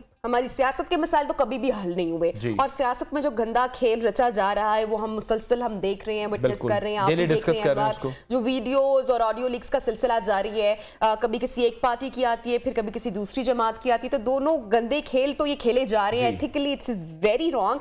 लेकिन हम देख रहे हैं कि ऑन अदर साइड जो हमारी मुल्क के जो अदाकाराएं हैं, जो एक्ट्रेसेस हैं, वो भी अब इससे महफूज नहीं रही हैं। और मेजर आदिल राजा उन्होंने अपने वीलॉग में अनवार जो इंकशाफात किए और पाकिस्तान की जो नामवर अदाकाराएं हैं उनका उन्होंने तस्करा किया कि इदारों के पास इनकी वीडियोस मौजूद हैं। फिर सोशल मीडिया पर हमने देखा कि एक वीडियो वायरल भी हुई, कुबरा खान इस पर काफी वोकल दिखाई दी, काफी एग्रेसिव दिखाई दी। उन्होंने इंस्टाग्राम पर अपना एक प्रॉपर पूरा पैगाम उन्होंने जारी किया। उन्होंने कहा अगर आप सच पर हैं, अगर आप हक पर हैं तो आप फिर सबूत के साथ बात करें, इस तरह से आप आए शाएं बाएं नहीं करें। इसके बाद मामला मजीद बहुत ड्रिल होता हुआ दिखाई दे रहा है। सोशल मीडिया पर बड़ी बहस हो रही है इस हवाले से और यकीनी तौर पर हर किसी की अपनी आरा सोशल मीडिया पर सामने आ रही है, लेकिन जो पाकिस्तानी तमाम एक्टर्स मौजूद हैं, पाकिस्तानी कम्युनिटी मौजूद है, वो एक्टर्स को मॉडल्स को सपोर्ट कर रहे हैं क्योंकि इस तरह की बहतानबाजी लगाना बहुत ज्यादा बिल्कुल यकीनी तौर पर पाकिस्तानी सियासत से अब हम ये देख रहे हैं कि हमारी जो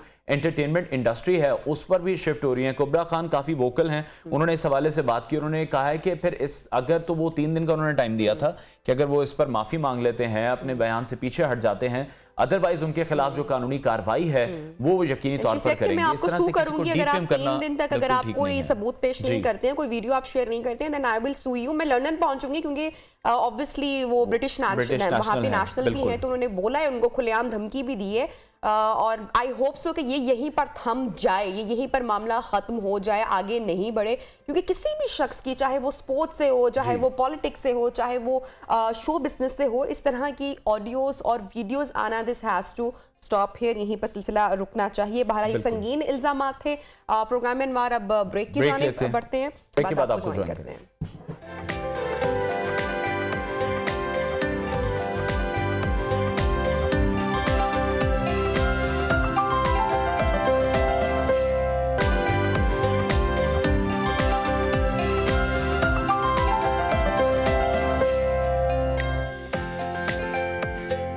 welcome back and good morning once again in new Pakistan. और सर्दी है कि सर्दी है नहीं, शदीद सर्दी है और ऐसे में जो हमारी ग़िज़ा है, चूंकि हमारी एक्टिविटी कम हो जाती है, बहुत जब शदीद सर्दी पड़ रही होती है, हमारे यहाँ जो ज़्यादा परसेंटेज हो जाते हैं, बेड से निकलना मुश्किल हो जाता है, घर से भी बाहर नहीं निकलते हैं, बहुत ठंड होती है। और ऐसे में जब आप मुकम्मल टाइम घर पर रहते हैं तो जो खाने पीने की अशिया हैं या जो हमारा पोर्शन साइज है वो कंट्रोल नहीं हो पाता। सूप्स बन रहे होते हैं, फिर फ्रूट्स हमारे यहाँ, जूसेस, हलवे, एग्जैक्ट नाश्ते करने को भी दिल कर रहा होता है। जो समर्स में तो दिल ही नहीं करता ना कि आप ऑयली चीजों के पास जाएं या गर्म ग़िज़ा खाएं। इतने लकी हैं, हमारे मुल्क में हर मौसम मौजूद है। गर्मी है तो सख्त गर्मी है, सर्दी है, बहार है, खिज़ा है, तो तमाम मौसम मौजूद हैं। उन तमाम मौसमों के हवाले से जो खुराक है वो भी, जैसे आप कह रही हैं, यकीनी तौर पर हर मौसम के हवाले से हमारी खुराक भी तब्दील हो जाती है। अगर हम कुछ ना भी खाएं, अगर हम गर्म खुराक या डिफरेंट चीजों, हम चाय तो मुसलसल पी ही रहे होते हैं, मतलब एक नहीं, दो नहीं, 3-4 कप। विंटर्स में लोग चाय कप अरबों रुपए की चाय पी जाते हैं पाकिस्तानी। ये भी एक रिपोर्ट आई थी कि कितनी ज्यादा हम लोग चाय पीते हैं। तो इस हवाले से मजीद डिस्कस करेंगे। हमारे साथ गेस्ट इस वक्त मौजूद हैं, ज़ोया जॉइन किया, न्यूट्रिशनिस्ट हैं। उनसे हम ये जानेंगे कि जब सर्दियां शुरू होती हैं तो हमें अपनी खुराक का किस तरह से ख्याल रखना चाहिए, क्योंकि सर्दियों में हमारी ये कोशिश होती है हम सूप का ज़्यादा इस्तेमाल करें, हम ड्राई फ्रूट्स का ज़्यादा इस्तेमाल करें। फिर अगर हम फ्रूट्स की बात करते हैं, सिट्रस फैमिली से जो तमाम फ्रूट्स हैं वो सर्दियों में ही होते हैं। अनवार, आप सबसे ज़्यादा किस चीज़ का इस्तेमाल करते हैं इन विंटर्स? मैं ड्राई फ्रूट का इस्तेमाल भी ज़्यादा करता हूँ, फिर सूप्स भी और फ्रूट्स का भी, क्योंकि जो आपको पता है कि सर्दियों में ही हमारे पास ये किन्नू, मौसमी, माल्टा, इस तरह के फ्रूट्स होते हैं। बहुत सारी चीजें, जैसे मछली हो गई, शोदे वाली मछली होगी। अब इन सारी चीजों को हम गर्म तासीर से भी जोड़ते हैं, हम समर्स में इनका इस्तेमाल भी नहीं कर रहे होते हैं। बहरहाल ज़ोहा अकरम से हम गुफ्तगू का आगाज करते हैं। सबसे पहले तो ये जो हम अपना पोर्शन है, जो बैलेंस है खाने का, ये जो कंट्रोल नहीं कर पाते हैं और गर्म चीज़ों की जानिब बढ़ जाते हैं, बेतहाशा इस्तेमाल फिर उसका करते हैं, तो किस तरह से इवेंचुअली हमें इसका, जब समर्स आ रहे होते हैं तो कुछ नुकसान भी होता है। फॉर एग्जांपल पाए, निहारियाँ, नान चने, गर्म नाश्ते, तो पोर्शन का ख्याल बिल्कुल भी नहीं रखा जाता है। जी बिल्कुल। सबसे पहले तो thank you so much for having me on the show, जज़ाकल्लाह खैर। देखें, जो आपने बात की कि हम बाज़-औक़ात ज़्यादती की तरफ चले जाते हैं जी। तो सिंपल सी बात है, excess of everything is bad. अगर आप फ्रूट्स का पोर्शन अपनी डाइट में बहुत ज़्यादा ले रहे हैं, वेजिटेबल का पोर्शन बहुत ज़्यादा ले रहे हैं, या सारा वक्त सर्दियों में साग ही खाई जा रहे हैं या मछली ही खाई जा रहे हैं, डेफिनेटली उसका एक एडवर्स इफेक्ट और साइड इफेक्ट तो हमारे बॉडी के ऊपर होगा ही होगा। तो एक बैलेंस डाइट के लिए और हेल्दी लाइफ गुजारने के लिए बेहतरीन तरीका ये है कि हमारी डाइट के अंदर हर फूड ग्रुप से रिलेटेड एक कंसिडरेबल पोर्शन शामिल हो। उसके अंदर फ्रूट्स की भी 3 to 4 सर्विंग्स हो, वेजिटेबल्स की भी 3 to 4 हो, 2 to 3 मीट और मिल्क की पोर्शन भी हो, फैट भी स्पेरिंगली यूज हो, सीरियल्स और होल ग्रेन्स भी हो। तो हर चीज़ का पोर्शन साइज एक कंसिडरेबल अमाउंट में हमारी डाइट में होगा तो हम बैलेंस तरीके से जिंदगी गुजार सकते हैं, जो कि जिसके लिए शायद हमें थोड़ी बहुत लाइफस्टाइल मॉडिफिकेशंस भी करनी चाहिए, लेकिन उससे फिर ये है कि हम एक हेल्दी लाइफ की तरफ गामजन हो सकते हैं। ठीक है, सर्दियों की ही स्पेसिफिकली बात हो रही है, तो सर्दियों में ड्राई फ्रूट्स का इस्तेमाल बहुत ज़्यादा बढ़ जाता है। कितनी ज़्यादा अफादियत है, कितनी क्वांटिटी यूज़ करनी चाहिए, कौन से ड्राई फ्रूट्स ऐसे हैं जिनका ज़्यादा आपको बेनिफिट मिलता है? बहुत सारे ड्राई फ्रूट्स ऐसे हैं जिनका बेतहाशा फ़ायदा है, क्योंकि इनके अंदर एल्यूमिनियम, जिंक होता है। ख़ास तौर पे आलमंड्स के हवाले से हमें ये बात पता है कि इनके अंदर जिंक का कंटेंट बेहतर तरीके से होता है, जिसकी वजह से मेमोरी के अंदर ये हेल्प करता है। इसके अलावा जो पिस्टैच्यू है, इसकी बहुत ज़्यादा इफादियत है, कैश्यू नट्स की बहुत ज़्यादा इफादियत है, और इसके अलावा वॉलनट्स, इनका भी इस्तेमाल किया जा सकता है। रिकमेंडेड डेली अलाउंस के मुताबिक हम 6 से 8 दाने अगर आलमंड्स के इस्तेमाल करें तो इससे मेमोरी रिटेन होती है। ख़ास तौर पे उन लोगों के लिए बेहतरीन है जिनको डिप्रेशन या एंजाइटी की वजह से या स्ट्रेस डिसऑर्डर की वजह से मेमोरी का मसला हो। अच्छा ज़ोहा साहिबा, मैं ज़रूर आपसे जानना चाहूँगी, जैसे हमारे यहाँ बहुत सारी जो ग़िज़ाएँ हैं वो सर्दियों से ही मंसूब कर ली गई हैं। मैं लास्ट में पूछना चाहूँगी, फ़िश के हम बेतहाशा फ़ायदे सुनते हैं, जो लोग डाइट भी करना चाहते हैं, या अगर बेहतरीन ग़िज़ाओं का जिक्र किया जाए, प्रोटीन का जिक्र किया जाए, तो उसमें मछली हमें मुख्तलिफ तरह की जो उसकी टाइप्स हैं वो सरे फहरिस्त मिलती हैं। हमारे यहाँ मिसकंसेप्शन ये है कि गर्मियों में तो मछली आपने लेनी नहीं है, प्रेग्नेंट खवातीन को हम मछली खाने से फर्स्ट 3 मंथ्स 4 मंथ्स हम रोकते हैं, तो ऐसा क्यों है? वाकई ही गर्मियों में मछली के इस्तेमाल से क्या किसी किस्म के नुकसान होते हैं? क्योंकि बहुत सारे डॉक्टर से बात हुई तो उन्होंने इसको जस्ट मिसकंसेप्शन कहा कि नहीं, इस्तेमाल तो पोषण में होना चाहिए, ऑब्वियसली पूरा साल किया जा सकता है। बहुत सारी बातें हमारे दरमियान में मिसकंसेप्शंस हैं, लेकिन रिसर्च ये प्रूव करती है कि गर्मी या सर्दी में मछली का इस्तेमाल किया जाए तो इसमें कोई ख़ास फ़र्क नहीं पड़ता, क्योंकि मछली के अंदर सबसे बेहतरीन बात यह है कि उसके अंदर ओमेगा 3 और ओमेगा 6 फैटी एसिड्स मौजूद हैं। ये फिर हमारी कॉग्निटिव डेवलपमेंट को बेहतर बनाते हैं। और प्रेग्नेंट खवातीन के लिए भी कुछ ट्राइमेस्टर, फर्स्ट 3 ट्राइमेस्टर्स के दरमियान में अगर वो मछली का इस्तेमाल करती हैं तो इसमें आई डोंट थिंक सो इसमें कोई मजायका है, क्योंकि इसकी वजह से अंडा और मछली बंद किया जाता है। हाँ, क्योंकि इसकी वजह से वूम के अंदर जो बेबी होता है उसकी कॉग्निटिव डेवलपमेंट बढ़ती है, तो मेरा ख्याल है फायदेमंद है। जी बिल्कुल। ठीक है, तो डॉक्टर साहब अगर फ्रूट्स की हम स्पेसिफिकली बात करें, जो फ्रूट्स मौसमी फल यकीनी तौर पर वो हम सबको खाने चाहिए, लेकिन जो मौसमी फल सर्दियों में ज़्यादातर होते हैं, सिट्रस फैमिली जिस तरह से किन्नू है, माल्टा है, मौसमी है, उसका इस्तेमाल बहुत ज़्यादा करना चाहिए। एक क्वांटिटी तो अच्छी होनी चाहिए, लिमिट में करना चाहिए यूज़, लेकिन ज़्यादातर इश्यूज़ जो हमें रहते हैं नज़ला, ज़ुकाम, उसमें फिर ये कहा जाता है कि हमें इनका इस्तेमाल छोड़ देना चाहिए। अच्छा, ऐसा है कि कुछ लोगों को सिट्रस फ्रूट्स की एलर्जी होती है और वो अगर ऑरेंजेस, माल्टा या फ्रूटर का इस्तेमाल करते हैं तो उससे उनको इन्फेक्शन, इन्फ्लुएंजा या एलर्जी के सिम्टम्स शुरू हो जाते हैं।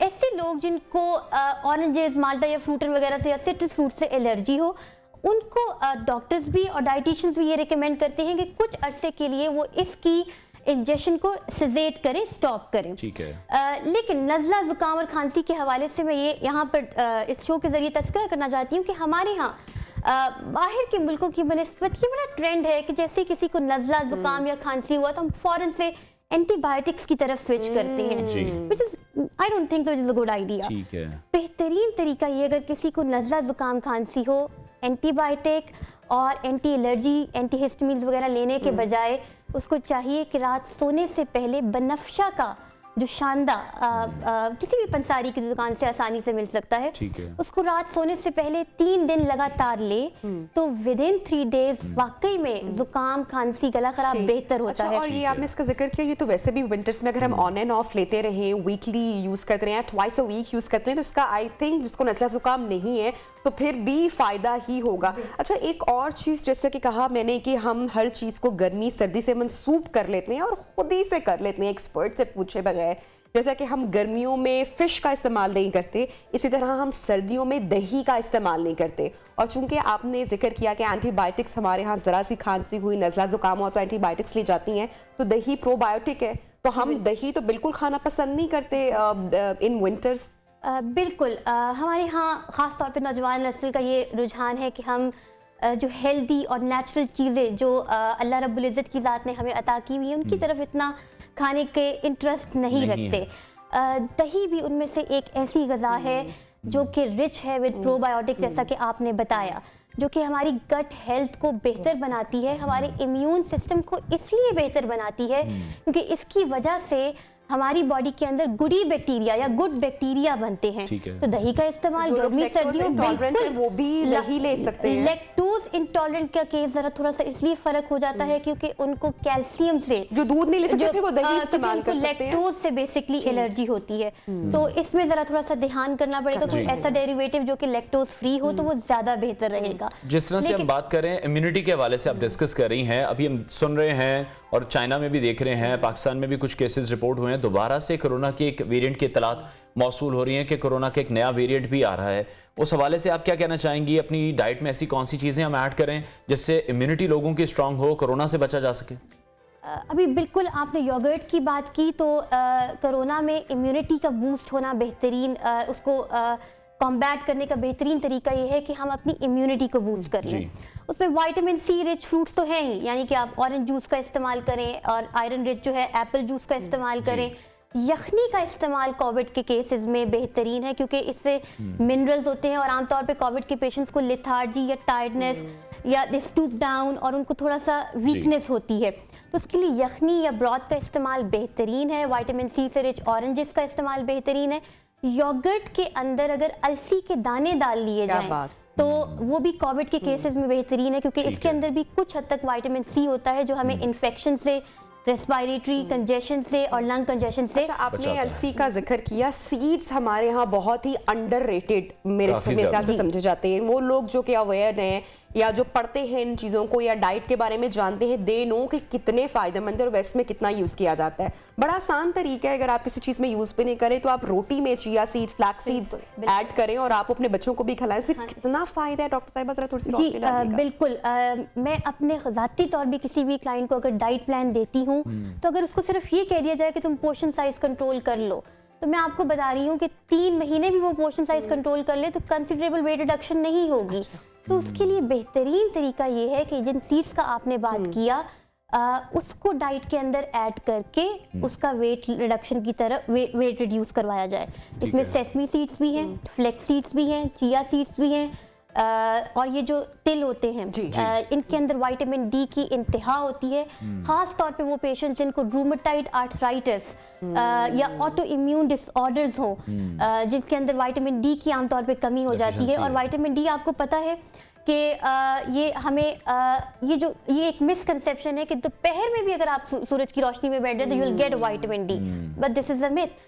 सुबह तलुए आफ्ताब वाली रोशनी में जो विटामिन डी है, शबनम के कतरे कहते हैं घास पर पड़ रहे हैं, वो इसलिए मैं कह रही हूँ क्योंकि उसके अंदर यूवी रेडिएशंस नहीं होती। तो अब आपको वो अब सनलाइट में सुबह तलुए आफ्ताब से बेहतर है कि तिल का इस्तेमाल किया जाए। हमारे साथ इन कॉन्वर्सेशन थी और ग़िज़ा के हवाले से खाने का पोर्शन किस तरीके से बेहतर आप रख सकते हैं। तो अहमद कितनी भी बातें कर लें लोग फिर भी बहुत मुश्किल होता है। देखिए नबिया, लोग मैंने काफी लोगों को सुना जो कहते हैं कि खाने में ही उनकी जिंदगी है, तो वो खाने को ही अपनी जिंदगी का मेरी तरह कंसिस्टेंट तो हो नहीं सकता है, यकीनी तौर पर नहीं हो सकता। ब्रेक लेते हैं, ब्रेक के बाद आपको दोबारा ज्वाइन करेंगे। स्टे विद अस।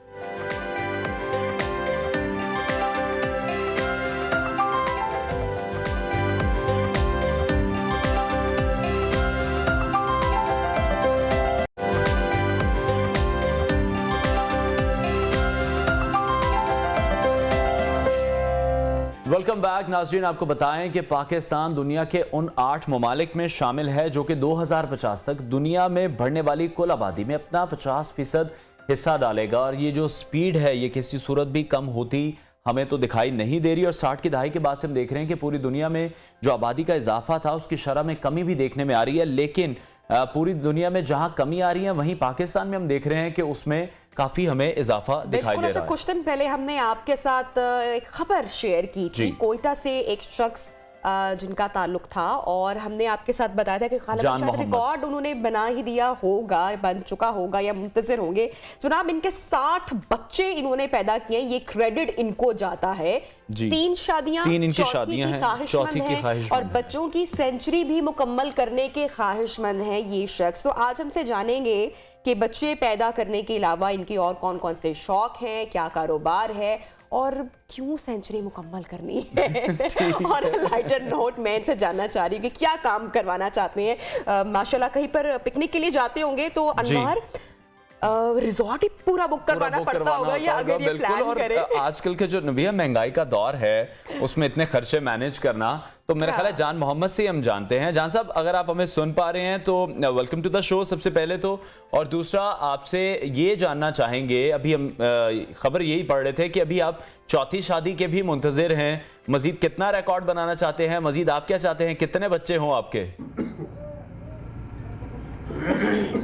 अस्सलाम वालेकुम वरहमतुल्लाहि वबरकातुहू। जनाब आपसे तमाम चैनल वालों से मेरी ये रिक्वेस्ट है कि नाम मेरा पूरा लिया करें। सरदार हाजी डॉक्टर जान मोहम्मद खिलजी मेरा नाम है। ठीक हो गया। और क्वेटा से मेरा ताल्लुक़ है और माशाल्लाह इस वक्त आपने सुना होगा कि अल्लाह की फजल करम से मेरे बच्चे 60 हो गए और इंशाल्लाह उल अज़ीज़ मेरा तो प्रोग्राम है, अल्लाह ने चाहा तो इंशाल्लाह उल अज़ीज़ 100 तक इंशाल्लाह उल अज़ीज़ पहुंचा दूंगा। लेकिन सर अल्लाह की चाहत, आपकी चाहत क्या है?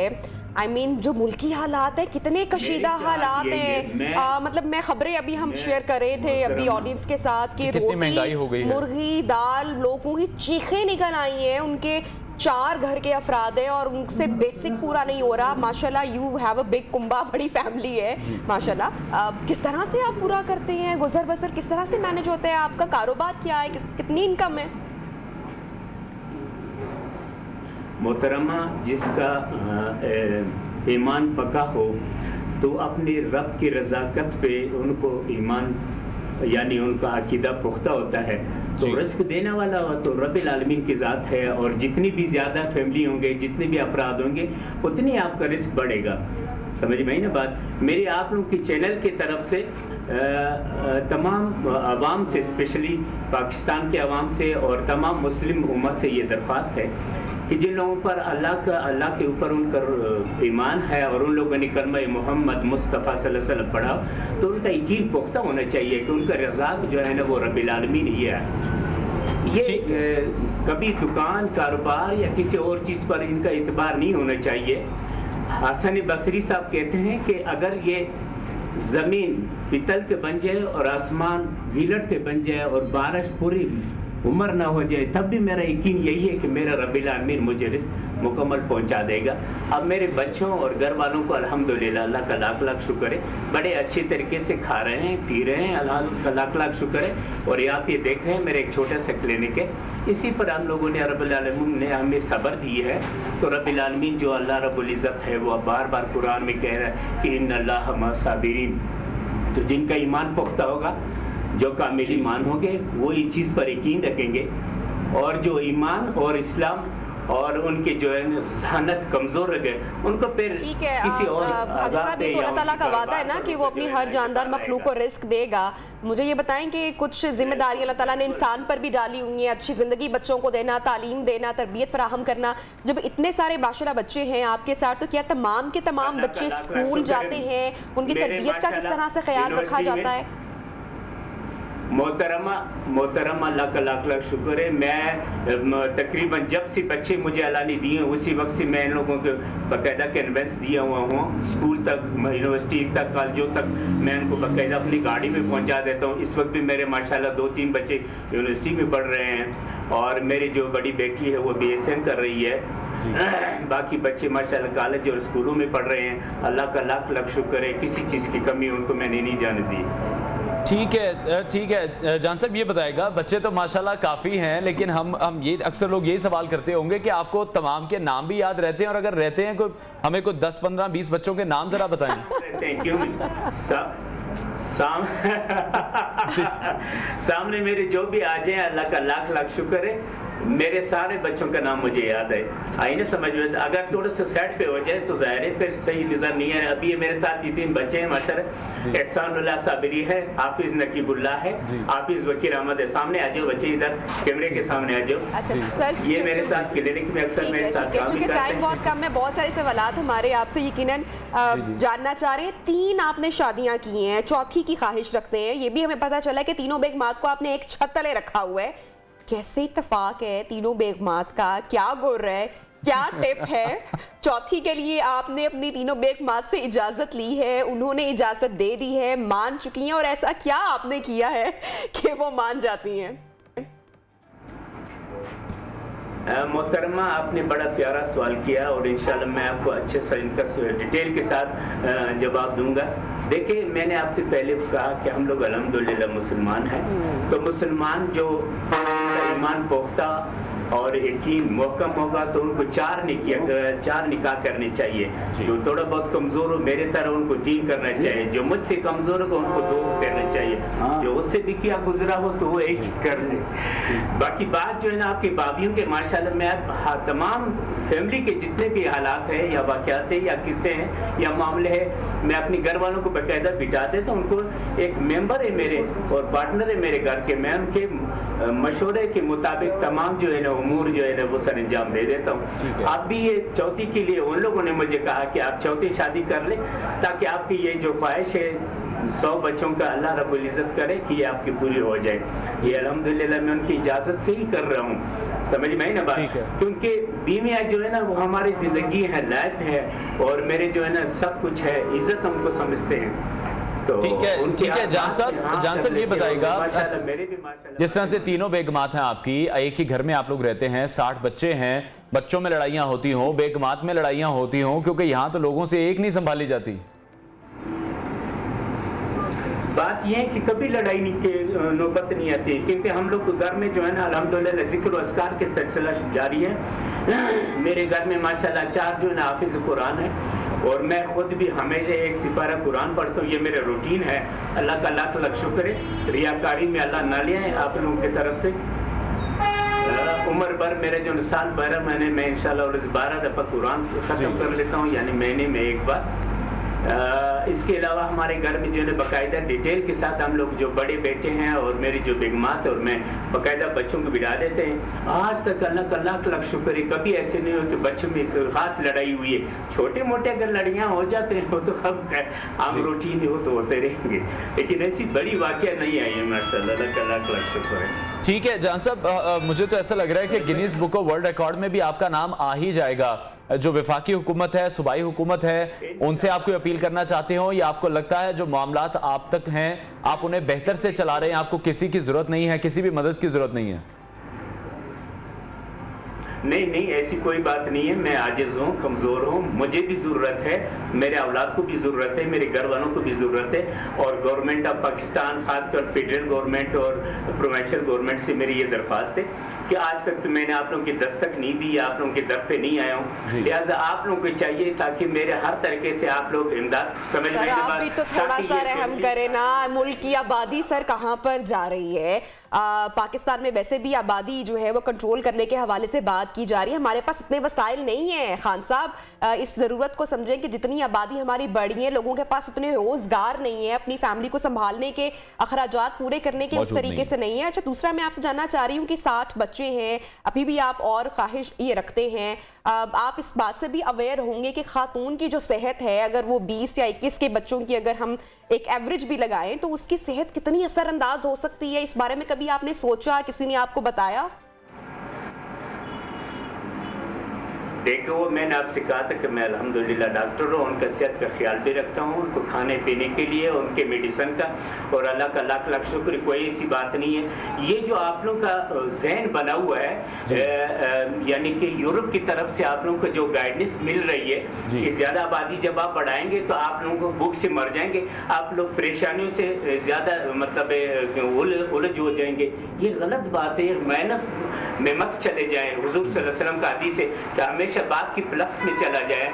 जितने आप लोग ज्यादा होंगे, जितना हम लोग सही तरीकेकार पे चलेंगे, इंशाअल्लाह जैसे हमारा रिस्क में पैदा होगा हमारे मुल्क में। मैं खास करके हमारे मिनिस्टर साहिबान से मेरी ये दरख्वास्त है, और गवर्नमेंट आप माशाल्लाह दीन को इतना अच्छा समझते हैं, आप सुन्नत रसूल की बात कर रहे हैं, उनकी 4 बेटियां थी, आप ये भी तो बात रोजगार मिल जाए, समझ में ना बात। हम लोग बार बार लोगों से कर्जे ले रहे हैं, कर्जों से बेहतर तो ये है कि वो जान साहब सिर्फ यही बता दें, 60 बच्चे आपके घर मौजूद हैं, 3 बेगमात हैं, कहाँ पे 64 लोग हैं, डेली आपका आटा कितना लग जाता है? क्योंकि आटा भी नहीं मिल रहा अब तो हमारे मुल्क में। अल्हम्दुलिल्लाह मैं इंशाअल्लाह अजीज, कोई ऐसी बात नहीं है, न आटे की कमी है और न ही चावल की कमी है, किसी चीज की कमी नहीं है। तो ये पूछना चाह रहे हैं कितना कमा लेते हैं, ये भी थोड़ा सा बताइएगा। खराब है, अल्लाह का लाख लाख शुक्र है, मैं अच्छी तरीके से कमा लेता हूँ। तकरीबन मुझे 20,000, 18,000, 15,000 मेरा तो अल्हम्दुलिल्लाह डेली मेरा मुझे अल्लाह ने दिए हुए और दे रही है और मिल रही है, और अल्लाह का लाख लाख शुक्र है, मैं उनसे पूरी अच्छे तरीके से गुजारा कर लेता हूँ।